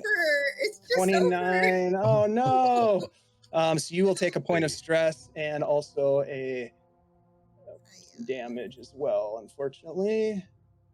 Dave, you will know the joy of edge dice very soon. 5 points of damage to you, and you're going to go ahead and that does take... bust my armor, so then what is that, 4? So you take 4 and your armor is no longer functioning. Okay. Which is pretty cool. Your armor was like an awesome dinner gown that you were wearing to the party. I love that. Gown, you know, a little Kevlar underneath, you know, no big deal. No big deal. All right, I so never factored my t-shirt's armor in. Well, you can take reduce your damage by 1, and you no longer have the armor capacity of your t-shirt. So Jesse, as you roll these ball bearings down, there's a group of mercs that are running down the hall. They slip and fall down, and they fire their weapons into the air, maybe unloading their weapons fully. It buys you some time, but there's another squad of 3 coming up behind them as well. What do you guys want to do? And how far are they? They're probably 30 feet away from you, running down the hall in your direction. One group has fallen down because of the ball bearings and the critical success that Jesse had. There's stairs leading down. There's Dwayne Robinson and company, 2 other security guards that look ill-equipped for what's about to happen, hiding behind Dan's Galaxy hot dog stand. And there's a bunch of kids that just ran off down the hall past the hot dog stand where Dwayne and his guys are taking cover. What do you want to do? I think let's keep running. Yeah, I'm gonna take off. Which way? Yeah. Where are you running? After the kids. That's the safest thing, I think. The kids. Okay. All right. Yeah, you take off the kids. Jesse takes off running. Rose takes off running. What is Dr. Sullivan doing? You've got stairs, you've got hot dog stand, you've He's got like follow. clutching his face. He's gonna run after Rose. Okay. What about Tyr? Just took a shot in the chest, almost knocked you off your feet. This time I'm a giant gash and a massive hole, and I'm holding this. And I'm trying to hobble this around. I'm trying to run as fast as I can after the group just to get out of line of sight. Okay. And Mark, taking up the rear as your companions take off down the hall. You look down the stairs, you look back, you can see the mercs coming in, starting to take aim. You see Dwayne Robinson and his companions, your co-workers. What are you gonna do? I'm not gonna get paid this week. I'm gonna roll up behind. I'm gonna roll behind Tyr and help Tyr get a move on. If I could, I'll simultaneously jab him with a stim pack. Yeah, you can do that. Absolutely. Yeah. As you do, go ahead and roll for the healing effect of that. You can feel the drugs surge through your system, Tyr, and you can feel the self healing mechanism start to take over, healing a bunch of your damage that you took. I think almost all of it. I mean, that good spot, right? Yep, absolutely. Loving that. Solid med kit butt. Just I you should race. have been a medic. Probably. Just you're running down the Something extra in hallway. there. You're fast enough where you kind of catch up and you turn a corner and you can see that there are some additional businesses that appear to be like shuttered up or closed for the night. Places like Minx Inc. You pass this tattoo parlor. You pass some sort of a lounge that's closed up, big gates down, and you can just see out of the corner of your eye as you look around, and you're kind of like in this almost food court area. You see the kids dip beneath a table, and they go to a grate on the wall, and they pull this vent cover off, and they're starting to go inside of it, and they're going to try to pull it back in place. What do you do? You're the first one to see this, Jesse. Oh yeah, absolutely. Are the kids, or is the vent like similar to the one that we went through earlier? It is, but it's lower on the ground. It's like ground level, so you could like crawl like right from the ground into it, and it's a little bit bigger. Yeah, absolutely. I'm going to gingerly put the cat down, but I'm gonna grab onto the other, well, if the kids are just going into the grate as Yeah, the one of this little blonde young boy is just pulling. He's like, "What are you doing, lady? Leave us alone!" No, let me in. Let me in. No. And I'm gonna. And he's not strong enough, and you pull the grate out of his hands, and he just turns and goes, "Fine!" And he takes off and down into the darkness. Okay, I'm gonna wave to everyone else and try to collect the cat if the cat's still there. Is the cat still there? Oh, good question. This is That's the a first time great that question. Furbottom has been set down. Well, Furbottom was set down in a bundle of Mylar blanket, so he's probably just sort of like stuck in the blanket. So yeah, there's this little bundle of purring Mylar laying on the ground. Oh, what a sweet cat. Yes, perfect. I'll bundle the cat. Oh, Winston, what a guy. All right, you grab the cat and you look inside. Are you gonna make an escape? You can hear small arms fire from back behind, and it doesn't last for very long before it goes quiet again. I'm gonna go myself, even if no one else is coming with me. All right, Jesse, think I was you the rest of behind. you watch. Yeah, Rose, you see Jesse like pull this grate off the wall, yell at some kid, and then like dive into whatever this space is, disappearing into the wall. Oh, I see that motherly instinct was coming out right there. All right, okay. We got this. Okay, come on. Hurry up. The rest of you pile into this food Yeah, court area, and you Florida's see gonna Rose jump in. just like motioning this way. I'm not following Sullivan Rose. will just run over. Like putting a flashlight to like kind of, you know. You get inside, Rose, and you shine your light. You and Jesse are in there. Sullivan crams in there. What about Tier and Custer? Oh yeah, I mean, I'm no intention of turning around at this point. So if I'll go Mark's holding last. me up, I'm gonna be following her. Just shove me down the hole. Shove you in the hole, yep, and then I'll go last. Yep. So you I guys just want all to be find behind Rose. There you go. You guys find yourselves in this dark, narrow, almost like a corridor. It's probably 3 feet wide, and so it's kind of a narrow space for a full-size adult to move through.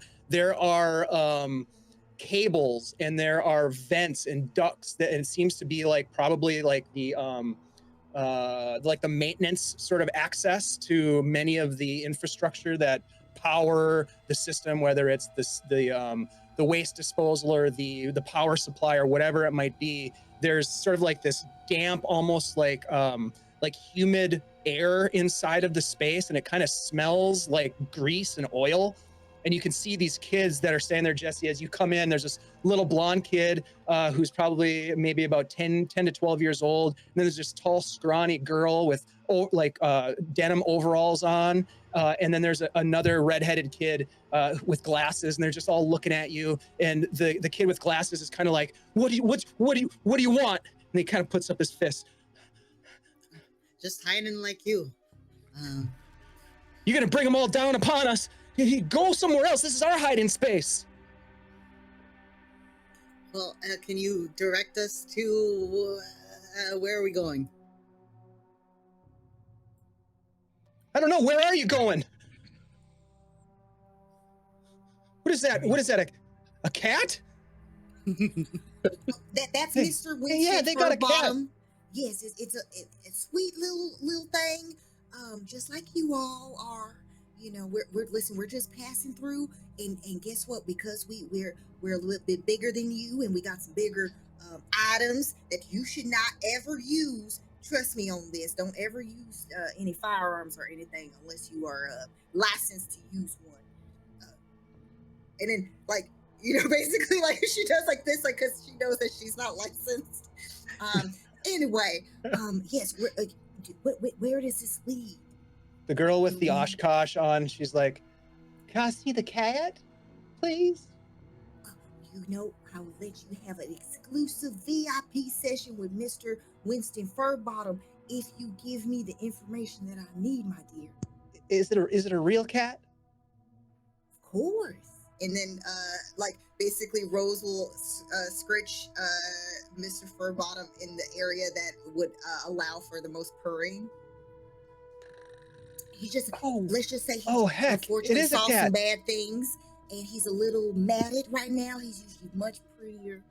Look, lady, says the redhead. Mildly sticky. Look, show us the cat, and we'll give you the information you need. Okay, why don't you? That's put the down your deal. fist? You know, Mr. Furbottom might get scared if you're just putting up your fisticuffs like that. You Here, put your put hands the fist down, Very- Steve.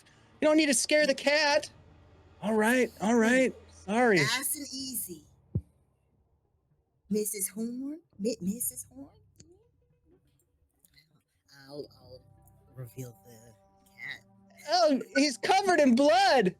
Well, he saw some things, and I'm sure you all saw some things, horrible things too.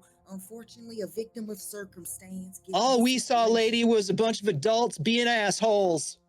Exactly. Listen, you know, we're trying to be one of the good ones. I promise we're not assholes like the rest of them. Yeah, Steve, they're one of the good ones. They have a cat. Exactly. A very good cat. I will. Dignified, usually, minus the matted blood on the Go ahead, Tier. As they're having that conversation, I've scooched myself over and I'm trying to like close up the holes to some degree. At which point I'll beckon at one of the smaller ones and like I'll hold up this vial. Have you seen stuff like this on the station? It's just the vial of goop. The girl in the Oshkosh kind of turns from the cat over to that. And, what is that, jelly or something? Have you seen it in the tunnels? In any of the vents? Looks like No. Jello. No, we haven't seen Jello in the vents. I love Jello though. If we came by some, I'd eat some. No, you don't. Tiny do that. human. I don't think. If I No, find don't some, do we'll it. get you. You want a hot dog? No, not that. Oh, don't eat the stuff in the vial that you find in the vents. No. We'll find you actual Jello. Rose is Yes. right. We got hot dogs if you're interested. They're cold.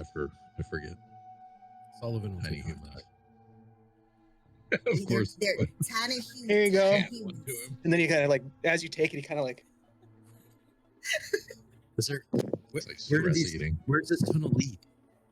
Oh yes, This- you were now it supposed goes- to tell us where. it goes everywhere. Where do you want to go? Like, we've been hanging out in the walls for a long time. Hey, you're a security guard, ain't you? Looks over at Mark. Sometimes. An ex-security guard. You ain't gonna tell on us, are you? No, I quit today. Mhm. Well, you picked a fine day to quit. Yeah. Everything's there's gone not to much- heck. It has, darn it. Dang. Shoot. Gosh. Golly. I'm looking at the map. 1 second. I have. All right. So, Do where are we you know trying where to we wanna go? That's a good question. Very smart. Adults Oh. never know what they want, really. We should That's the go to- redhead. Maybe we should go to the med bay, pick up Gump. Oh, and some we need and then Well. Rose will like point to her side. I might need a little. It's stinging now. Yep. At which point I'll beckon her over and take out my first aid kit that I've been using gauze from, and I'll start patching it up while we figure out where to go.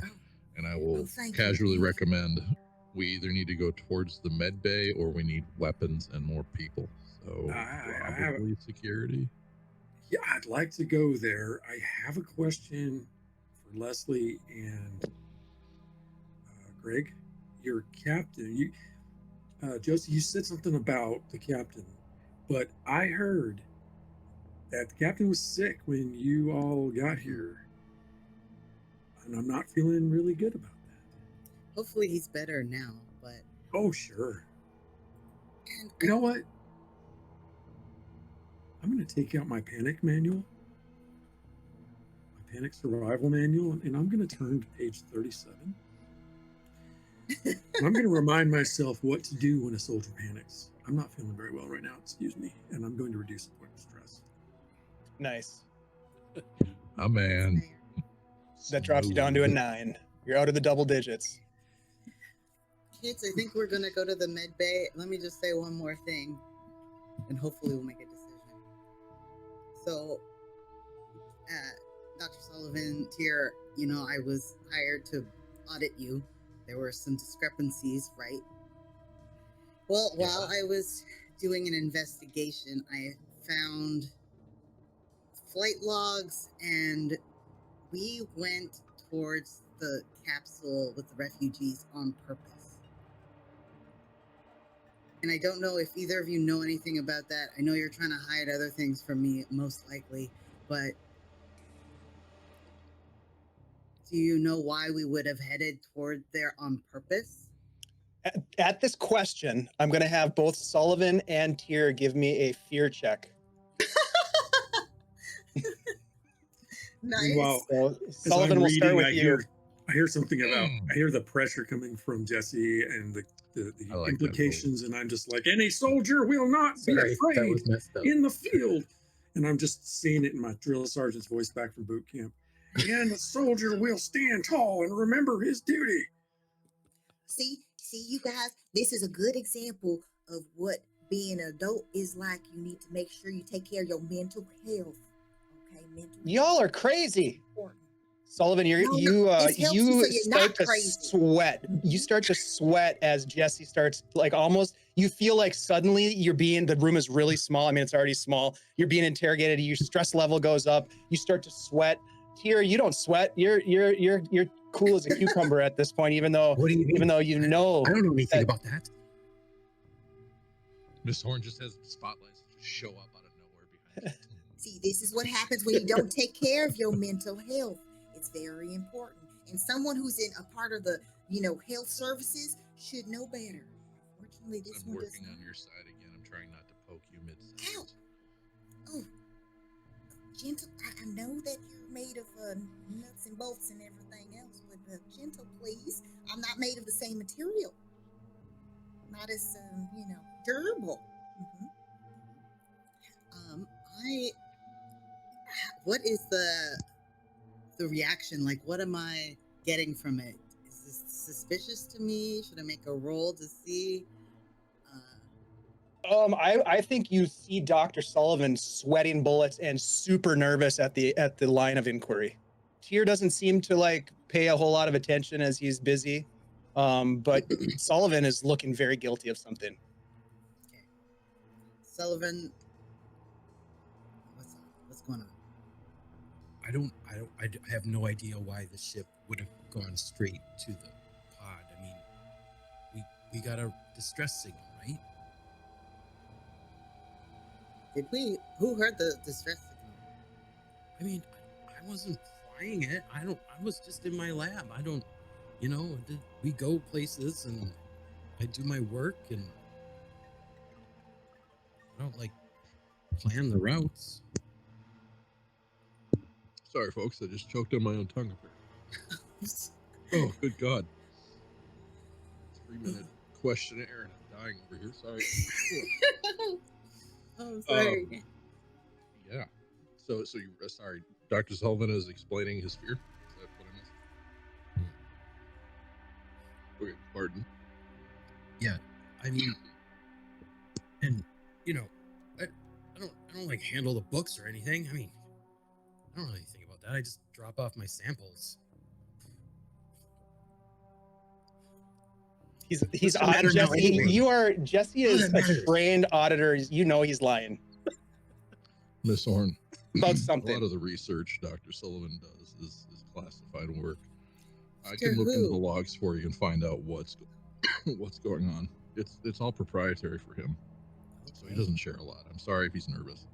I'll look into the logs and we can take a look at what happened with the ship when we get back on board. Thanks, Tyr. Anytime. I finished reading one As I chapter. pat and Dr. I'm just- Sullivan on the back. Sorry. And I'm like, is anyone else feeling more relaxed here?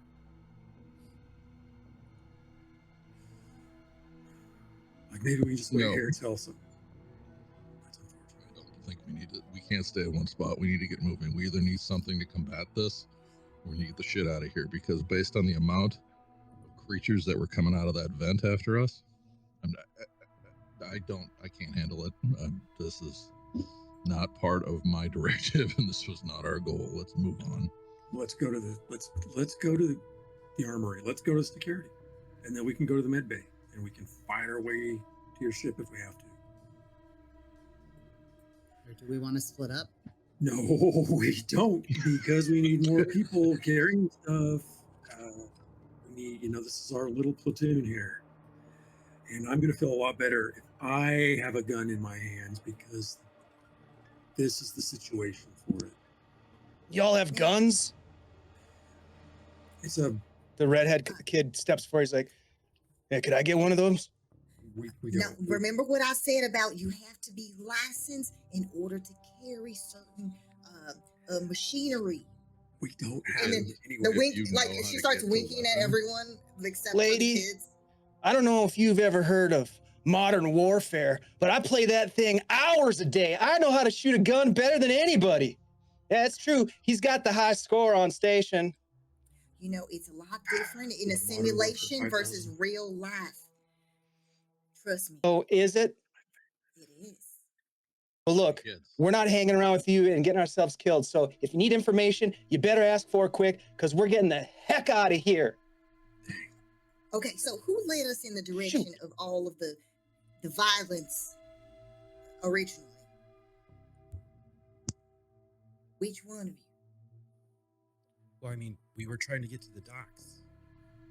We got there.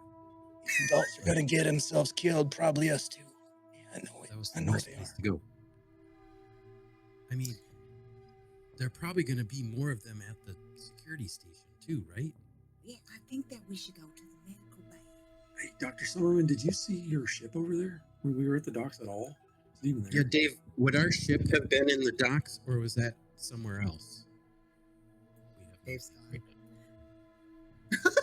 I will say two things. The children are gone. They are No! sneaking off. They have disappeared while you guys are having this conversation. What was the question, Dr. Sullivan? Is our boat, is our ship also in the docks or is our ship Yeah. like in Oh, some yeah. other No, area? it's in the Okay. docks. Yep, Okay. it's in the docks. Yeah, I mean, I guess we'll have to get through the docks somehow if we want to get out of here. Can you two even get on that thing without? Yeah, we can get in. Groff, Yeah. whatever his name is? Yeah. Your captain or your pilot? Well, as the kids are walking off, I will saunter. I will struggle to get to my feet. We need to get some sort of weapon at this point. There's no clear exit. Their only way to get through. Or at least I've got a fire extinguisher, mace, and a knife. We definitely need to get to the armory. I have a scalpel. I have a couple bottles of oxygen. We all got, Yeah. you know. I got Lucy. Okay, let's not do that. Look, no, Oh, put it Lucy's away. my Somebody favorite talk to her character. about this. I mean, it sounds like a good name for, Can you do Solid. some? Strong name. Grace, put that gun away. I just put it away. Grace. I said Lucy. Bruce. Her name is Lucy. I'm just trying to remember your name and tell you to put that thing away, please, because it's really Oh, costing me my so much name. money. It's Rose. Silly. Okay, it's Rose. Rose. You can't get anybody's name. It's all right. Mark, Just- go ahead and give me a let's just fear. go. Mine, Give me a Dave. fear save, please. As the source of your phobia is front and center, being kind of like waved around. What did you call it, Lucy? Lucy. Lucy is being waved around. Just It's all right. she talks with her hands, and she's got a shotgun in her hands, and thus Your fear is a 39, Mark. Oh, my fears? I thought. Yeah. I was thinking it was Percentile. percentile. Okay. Yep, percentile. These rules. You're rolling below a 39. Yeah, want to bet? Oh, so close. We talked about pushing it. Is that possible? Or are we not? No, we don't have that. Yeah. You're back in the double digits on your stress though, which is not great. I'm just, Rose, you can see that Mark is definitely being triggered right now as you're like brandishing Lucy in front of him. Oh, sorry. I know how sensitive you are about pointing Lucy in directions. We're gonna keep Lucy back here, right back I here. don't think worry. you should have that. If I'm honest. as they're I having mean, this I handled the continual- situation earlier. We need to keep going. We need to go do what Tier said. I want to get I out of I here. will don't walk know. up and put an I arm wanna around go. both of them and start hobbling towards the children. We're just gonna go that way for now. Get the hell out Yeah, of you here. try to Rose follow was the way saying the to go. children I'm went, just but staying they between those two. they have disappeared into the darkness of this sort of like interstitial space between the I guess the facing wall that faces out into the station and the kind of the access routes between the walls. They have just disappeared. All right, let's just put as much space between us and those people behind us as possible. Let's just go towards the security station then. We Don't don't have any other forget- place. Don't forget, Dr. Stillman, that we don't know what we're going into. Who's That's Dr. awesome. Steelman? What I mean- is happening here? I mean, Greg, Gary, whatever your name is, you don't want to. Sullivan. Thank you. Mark, I thought that you got like a communication where people were getting killed in the security office. Let me tell you something, Rosie. I'm sorry. Ms. horn. Sorry. Okay. Mrs. I'm trying to get something right here. Oh, I was just saying that everyone is being killed everywhere, and I have mace and a knife, and I am not trained to just run around in an armed situation in a station full of things and people with small arms with a knife and a fire extinguisher. Let me tell you, there's a lot you can do with Mason and knife.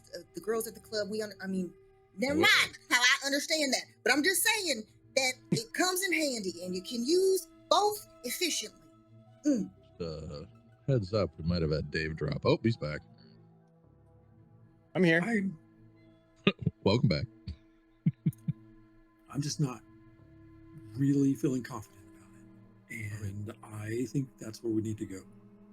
To the armory. While they're having that conversation, can I look for a computer terminal down here or some sort of access? There's nothing nearby.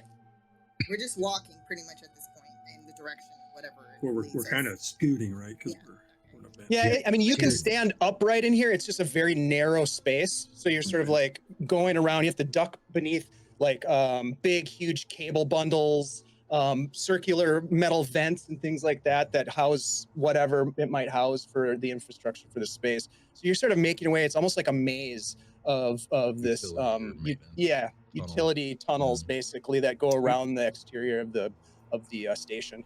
I think at this point I'm actually holding the fire extinguisher like a weapon. Yeah. Dr. makes Sullivan sense. has been football carrying a tank of oxygen for 20 minutes. So. Definitely. So you guys are attempting to make your way to the administration complex. Is that correct? Security and admin.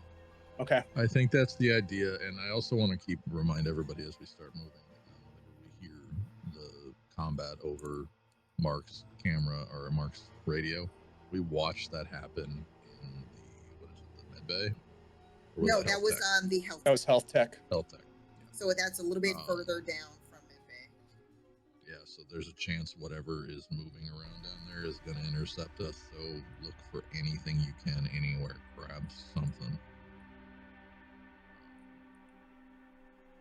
And I suppose we'll just keep moving that direction as best as we understand until we can find a place or another terminal that I can get my hands on.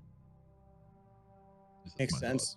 Yeah, makes sense. You guys are moving your way through this system. Eventually, after about an hour and a half, you come upon an open vent. There's light shining in. It's that red glow. It's about 10 feet up ahead. Whoever's in the lead stops to kind of take stock, and you can kind of see that whatever, maybe the kids went out that way or something happened there, but the vent is open, the hatch is off, and there's light sort of glowing into this space. Now you guys have your flashlights. Jesse has her headlamp, so you've got some of your own illumination. Otherwise, it would be almost completely dark in here. Yeah, I think I was in front, so I'll use my headlamp and I'll look down. Can I see the floor from here? Is it high up? Is that... No, as you look down, it's another one of those vents that just opens to the floor. It's not like a vent up high on the wall. It's down low, like the vent that you shimmied into to get into the space that you're in right now. Okay. I'm just gonna shimmy out into it and see what's on the other side. Okay. All right. The rest of you are gonna follow, or are you gonna wait to see what happens to Jesse first? No. Rose is making sure that Mrs. Horn and Mr. Furbottom are safe. So, ready. Okay. You come out of the vent, Jesse, and you see laying on the ground as you kind of stand back up and look around. You look down at your feet and you see 3 hot dogs that are just sort of like willy-nilly strewn off to the side. You look in this space and it looks to be some sort of a hallway. It goes in 2 directions, to the left and to the right. There's not really much of an indication of what else there is beyond this hallway. You kind of have to make some decisions here or think about what you want to do, but you do see those hot dogs laying on the ground.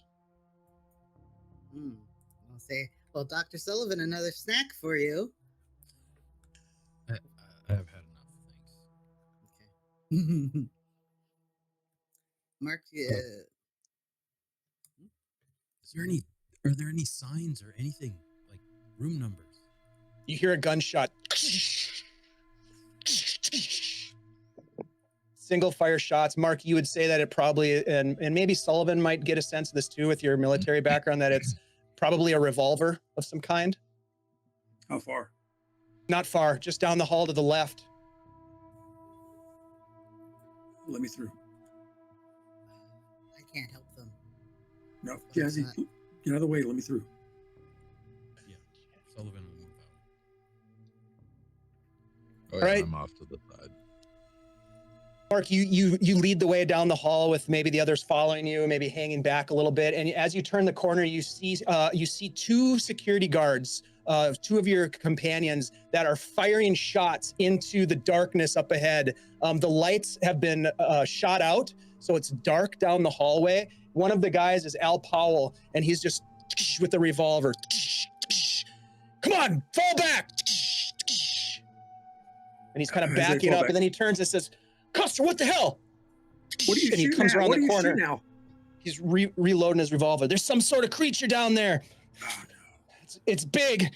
It's big. It Yeah. took out 3 of our guys. We couldn't We get to gotta we couldn't get to the armory. Oh, man, that's where we were heading. He looks around the corner again. Shit. The other 2 guys come back around the corner. They're breathing heavy. One of them's got a big laceration across his arm. You know these guys as Carl and Jimmy, and Al is like your supervisor. Yeah. I call him Al Powell, God but damn his it. name was Powell. God damn it! We can't get to the administration buildings. What are we gonna do? Custer, where you been? Who are these people? Well, Oh, let's shit. bring to them. This is the people that came You're in the on ones shuttle from with the ship. refugees. Yeah. Well, I work here. Rose works for Ellis. Well, Where were you going to fall back to? Yeah, is there? Okay, we can't get to the dock. Oh, no. The dock is locked down. the Al, mercenaries have taken over just about everything. What about the Yeah. dock? The dock is Yeah. they're still holed up there big time. We're not getting out. I mean, unless we can get onto their craft, but they got their captain in the med bay, their pilot. We were thinking about maybe trying to get him out of here to fly the damn thing so we could maybe get on it and get out of here. It's about the best we can figure because everything is just. Are the kids around? Those Forgot. goddamn kids. Hopefully Don't they're worry safe. about them. Don't worry about them. They can take care of themselves better than we can. Look, we had a couple of good views of what was going on in the atrium. They had everybody sat down, tied up. It looks like they're here for. It looks like they're here for the substance. Now, I know that you don't know anything about that, and I'm sorry to have to fill you all in, but there's something going on in health tech, some sort of discovery that Dr. Gennaro that's what I made. was talking about earlier. What they were Was it- the discussion in their meetings recently. Wait, Was it what some kind of meetings? What biological discussion? weapon or something? Well, they're working on it's like some bioform that they encountered on the Sigma 7, and they've been taking precautions and implementing things quarantine capabilities over in the health tech area or Well, something. I can tell you one thing, miss. Those quarantine capabilities that you're talking about have all but failed. And not for the assistance of the Black Shield, who basically hacked into the system and dropped all firewalls to the Lord. system. Oh no. I don't know if they meant to do it or not.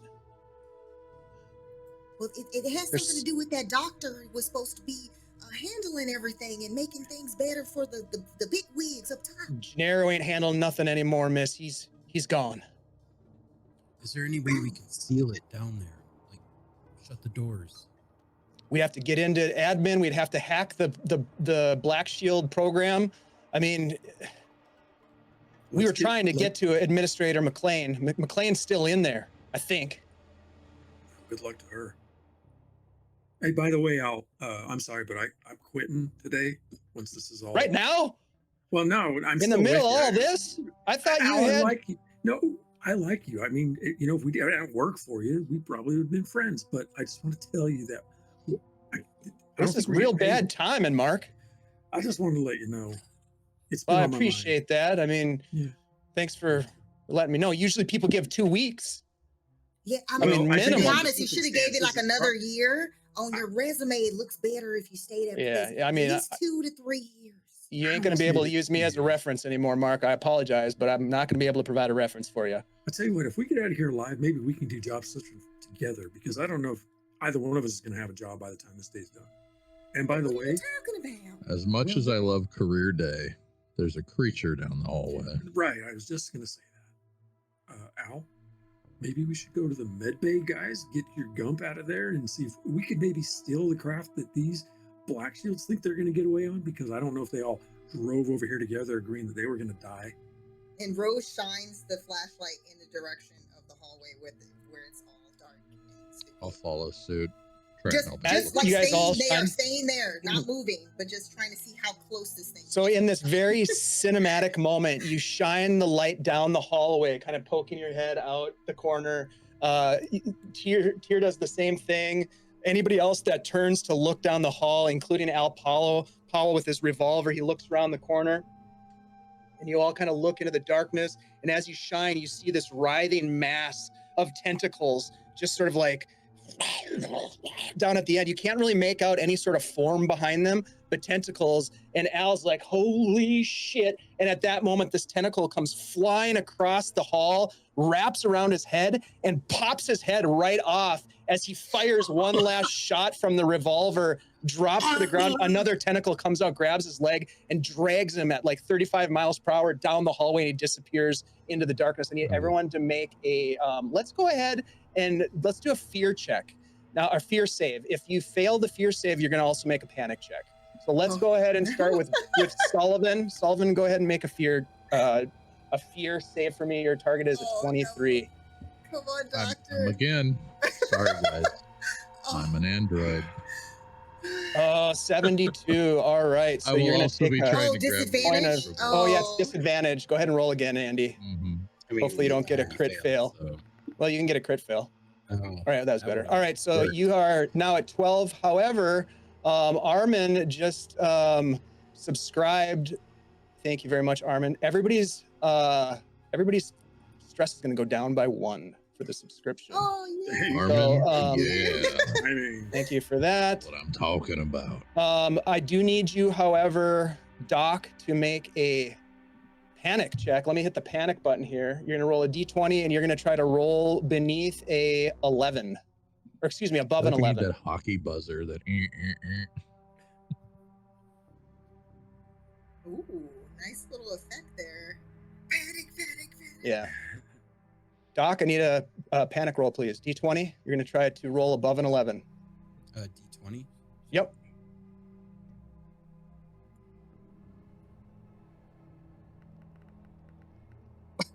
Oh, no. All right. So a 9. So you are going to panic. Your new condition, you are deflated. So whenever a close crew member fails a save of any kind, you gain 1 stress. Also, wait, was that a sanity save? Nope. No. Okay. Nope. All right. So just remember that whenever a close crew member, that's all of these people now, fails a save, you gain an additional stress. Okay. Hey, we got another follow. Thank you so much. All right. Go ahead. Let's go to Tyr. I need you to make a fear save, please. Did our stress go down again? No. Oh. 37, you pass with flying colors. Let's go next to Jesse Horn. Fear save 37. Can I use the advantage from Scottish Jeff? Absolutely. Yay! Yep. Okay. Thank you, Jeff. Just one. Well, doesn't that just counter the disadvantage? Yep. So it's just going to be a straight roll. Oh, okay. Gotcha. Yep. A 49. Ooh, that's not going to cut it, is it? No. So you take you're gonna go ahead and panic, and you're gonna take stress, but also the doctor is gonna take stress. Oh. Yep. Oh. This is bad. So yeah, go ahead and you're gonna roll above an 8. Oh, you rolled a 1. So this is actually really good. This is, if you're gonna roll a panic check, you want to roll a 1, because that gives you an advantage on all rolls. You get like a rush of adrenaline. So give me a 2d10. Give me a roll of 2d10, please, Jesse. So for the next 5 minutes in game, you're going to roll with advantage on everything. Awesome. Okay. And give me one more D10 because you're also going to relieve some of your own stress with this. This is like the best outcome that you could get. Nice. So that is going to be 5. You're going to reduce it by 5. So you're down to 3. Yeah. Oh, Nicely done. nice. Okay. Miss Horn, Let's the go pillar of next sanity. to Mark. Mark, you're going to roll a It's fear the save with comfort of the disadvantage. pet. I'm also going to Yes. use my advantage because my rolls suck enough as Very cool. And Rose, you have an advantage from Scottish Jeff. Yes, and I will definitely be using Straight that. roll. Oh no! Well, you're gonna panic. You're Oh. rolling a panic check anyways. Oh, I'm Jeez sorry. Louise. So you fail, Ty. You're gonna take another amount. So you're at 10. Unfortunately, the good doctor is gonna also take stress because he's deflated. So he's at 13 now. So Ty, go ahead and roll a D20, and you want to roll this is above a getting 10. bad. This is getting real So bad. This is really bad. This is like the spiral effect here. Thank you, Jeff. Appreciate it. Oops, I rolled the wrong die. D20. I'm still good. 14. Yep, you're good. You maintain your composure as best as you possibly can in this scenario. Now, Rose, it is your turn to roll a fear check at disadvantage. You did just get an advantage from Jeff Yes, if you want to use it. I'm using that to just a straight roll. Yep, straight roll. A 22. Yay! That is Yay! a success. That is a critical success. How would you like to interpret that critical success? 22. For this particular situation, I think it's because of the fact that Tyr had already shown what, like, basically footage of the same similar thing, and now she's a little bit hardened because she blew a man's face off. So now she's like, blood, it might have gotten on her. It's fine. It's a part of the outfit now. So you just see where she's like, she's gonna blast it.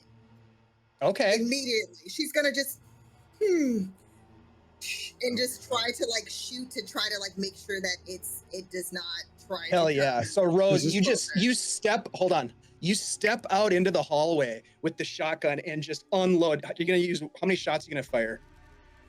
I'm gonna go for 2. We're gonna Boom, boom. And anybody that's still looking around the corner in shock as Al Powell's head got popped off and rolled and is laying on the side of the hallway, his body getting pulled, Rose firing 2 shots. You watch as these writhing tentacles just retreat back down the hall. And it kind of like gets quieter and quieter. And eventually, even with your flashlight shining down the hall, they kind of disappear as they retract into the darkness. And that's what you get for trying to ruin Christmas. Well, Christmas party. Beautiful. As those shots go off, I will reach down and pick up the revolver and any subsequent ammo I can find on his body or the area. Body is gone. It got pulled out, but the Oh, revolver sorry, has 5 shots. Sad. You open the cylinder and look at it. There's 5 rounds in it. At which point I'll snap it back and hand it to Mark. Quick question: Does Rose firing the shotgun affect my phobia? You tell me. Yes. 2 shots. Yep. Roll a fear check for me there. I am going to Mark. finally accept the firearm though from Tyr, just because it would be reflexive. Yeah. I'm rolling fear. Yep. You're rolling a fear check, and your fear check is a 39. So you want to roll below a 39. Well, yeah, I want to. We all want you to as well, but a How 49 about is not. 49? So Is you are he going before I to. handed him the gun or after? Yeah. Simultaneously? Cool. And also, unfortunately, the doctor, because of his condition, is also going to take stress. So the doctor is up to 14. Now, I Oh, did my take a look at the rules, and if you go, the max stress you can have is 20. If the stress goes beyond 20, you start to take reductions in your stats or saves, whatever's more relevant for the situation. So your actual stats and saves can be decreased through this process the more stress you take. So right now, Super Dr. casual Sullivan's at a game. 14. Yep. It's Do I fine. have to It's make fine. a panic check because I feel dead? Oh no, I just got a point of stress, right? You got a point of stress. Do you want to make a panic check? I'll push the button. I don't think I'm panicking. I think I'm just really not happy about it. My finger is We can- literally on the button. We I can can push totally it at any stop time. failing Change saves the right now, if that's okay with you. Take the finger off the panic To button. be fair, Rose did not. I'm not going to panic. I mean, I am used to firearms. I'm just not thrilled with Rose holding a shotgun and firing it into the open space and stressing. So let me ask you a question. Here you stand, the five of you. A splattering of blood. Two terrified security guards standing nearby. Al Powell's head laying disembodied in the hallway. You have this dark hallway where the lights have been probably shot out, so it's dark. There was some kind of creature down there. What do you guys want to do at this point? Just kind of give me. We're gonna kind of close tonight's session here, but I want to get an idea of what you want to do, or any conversations or planning that you want to have. You feel free to role play some things here, but this will be kind of like our last little bit of scene before we end tonight's session and we move on to next week. Well, we were at like a T junction, right? Where to the left was where Powell was coming from. If we Yep, go and to the that's right, back that's a little ways. Yep, Oh, okay.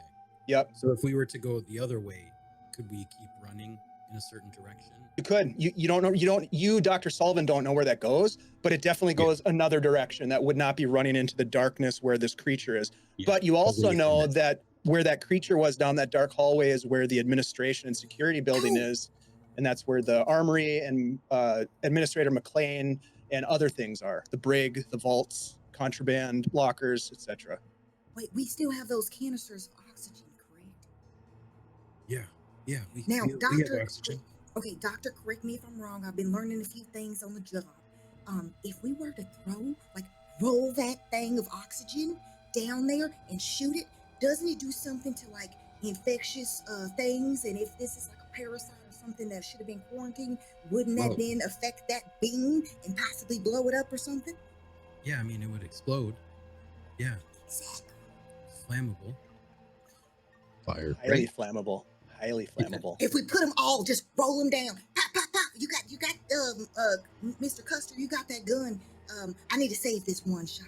Please. Yeah, please just save it.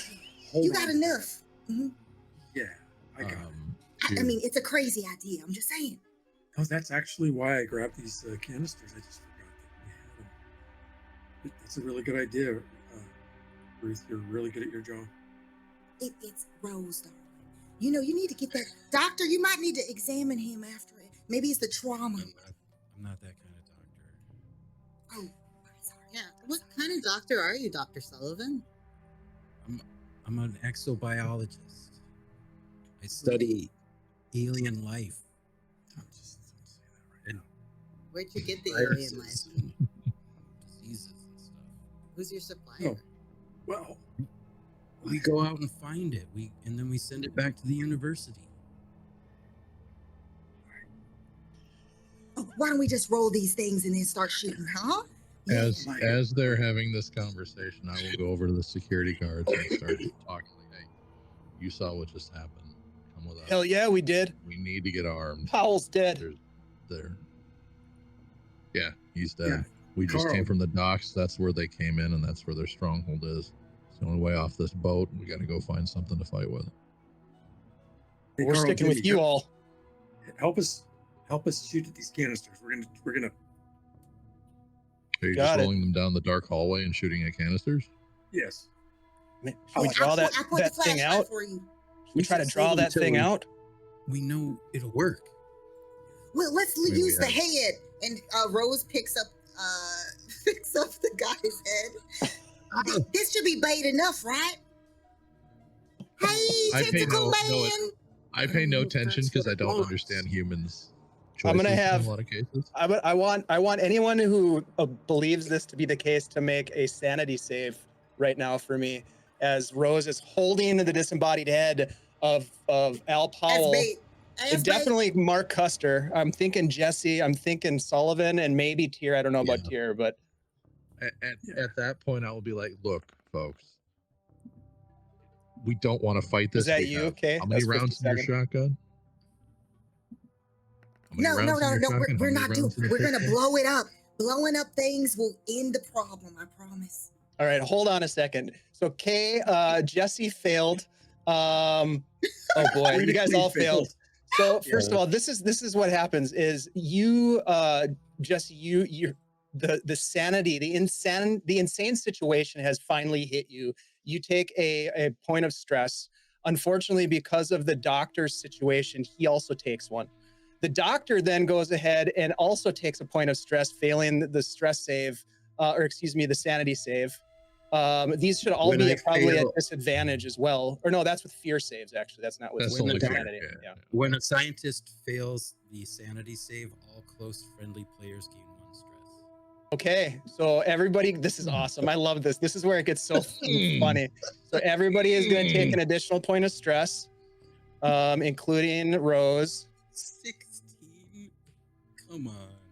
Oh, things are getting It'll be a fun ugly third now. session. Now, Andy, here's the thing, though. Mark Custer just rolled a crit fail, so that Oh, that my means goodness. that Custer is going to go towards a 14, and the doctor goes to a 17. Oh no. And I get to press the panic button. So, It just gets Mark worse. Mark Would you like to Custer. take a bow, Dr. Sullivan? Merry Christmas. And I've Mark, I concluded need my you to session. make a panic roll. This is a D20. You are trying to roll over a 14. That's what you want. Believe in you. Oh, nice. Okay, so for flavor's sake, with the critical fail, you drop the revolver and vomit all over the floor in front of everybody as you see your ex-boss, who you just turned in your resignation to, his head being puppeted around by this woman in a fancy evening gown and a There's shotgun nothing- named Lucy slung over her Nothing shoulder. hot about Rose. And I think, Rose my is just friend- a nice right there. Oh, don't forget about the string lights around it. That's And the blinking. spring lights As blinking. Peter Christmas is lights. watching Rose do this, he's thinking to himself, she looks like a Christmas tree. That's a Christmas ornament. Is that? Yeah, exactly. Yeah, it's the like little like present at the top of the tree because it's still Yep. shining bright. Yeah. All right, look, this Dripping, is where you the know, this is the shining. craziest shit that I've seen. This is going to be a great opportunity for us to end the session with a plan in place. You are going to roll these canisters down the hall and try to blow up whatever this creature is down there. You've got 2 guards in your employ that you've recruited to help you. And I think we will end the session here as things have gotten highly out of hand and crazy. Our stress levels are high. We're How the rolling hand? What are you panic talking checks. about? This is all This is handled. I have a hole. Absolutely beautiful. This is absolutely Out of beautiful. This is head. Mothership. Out of head. But a bump. I remember this from the last time that we played this. Things start to escalate and the snowball Like effect this, starts to yeah, kick hard. in really quick. And that's where we're at. What a great session. It was super fun. We've got some phobias, we've got some problems, we've got some accusations being leveled at the doctor of some improprieties, and there's a lot going on. There's a lot Watch going out on for here. that So guy. I'm going to thank you apologize all to the party for. early for blowing everybody up.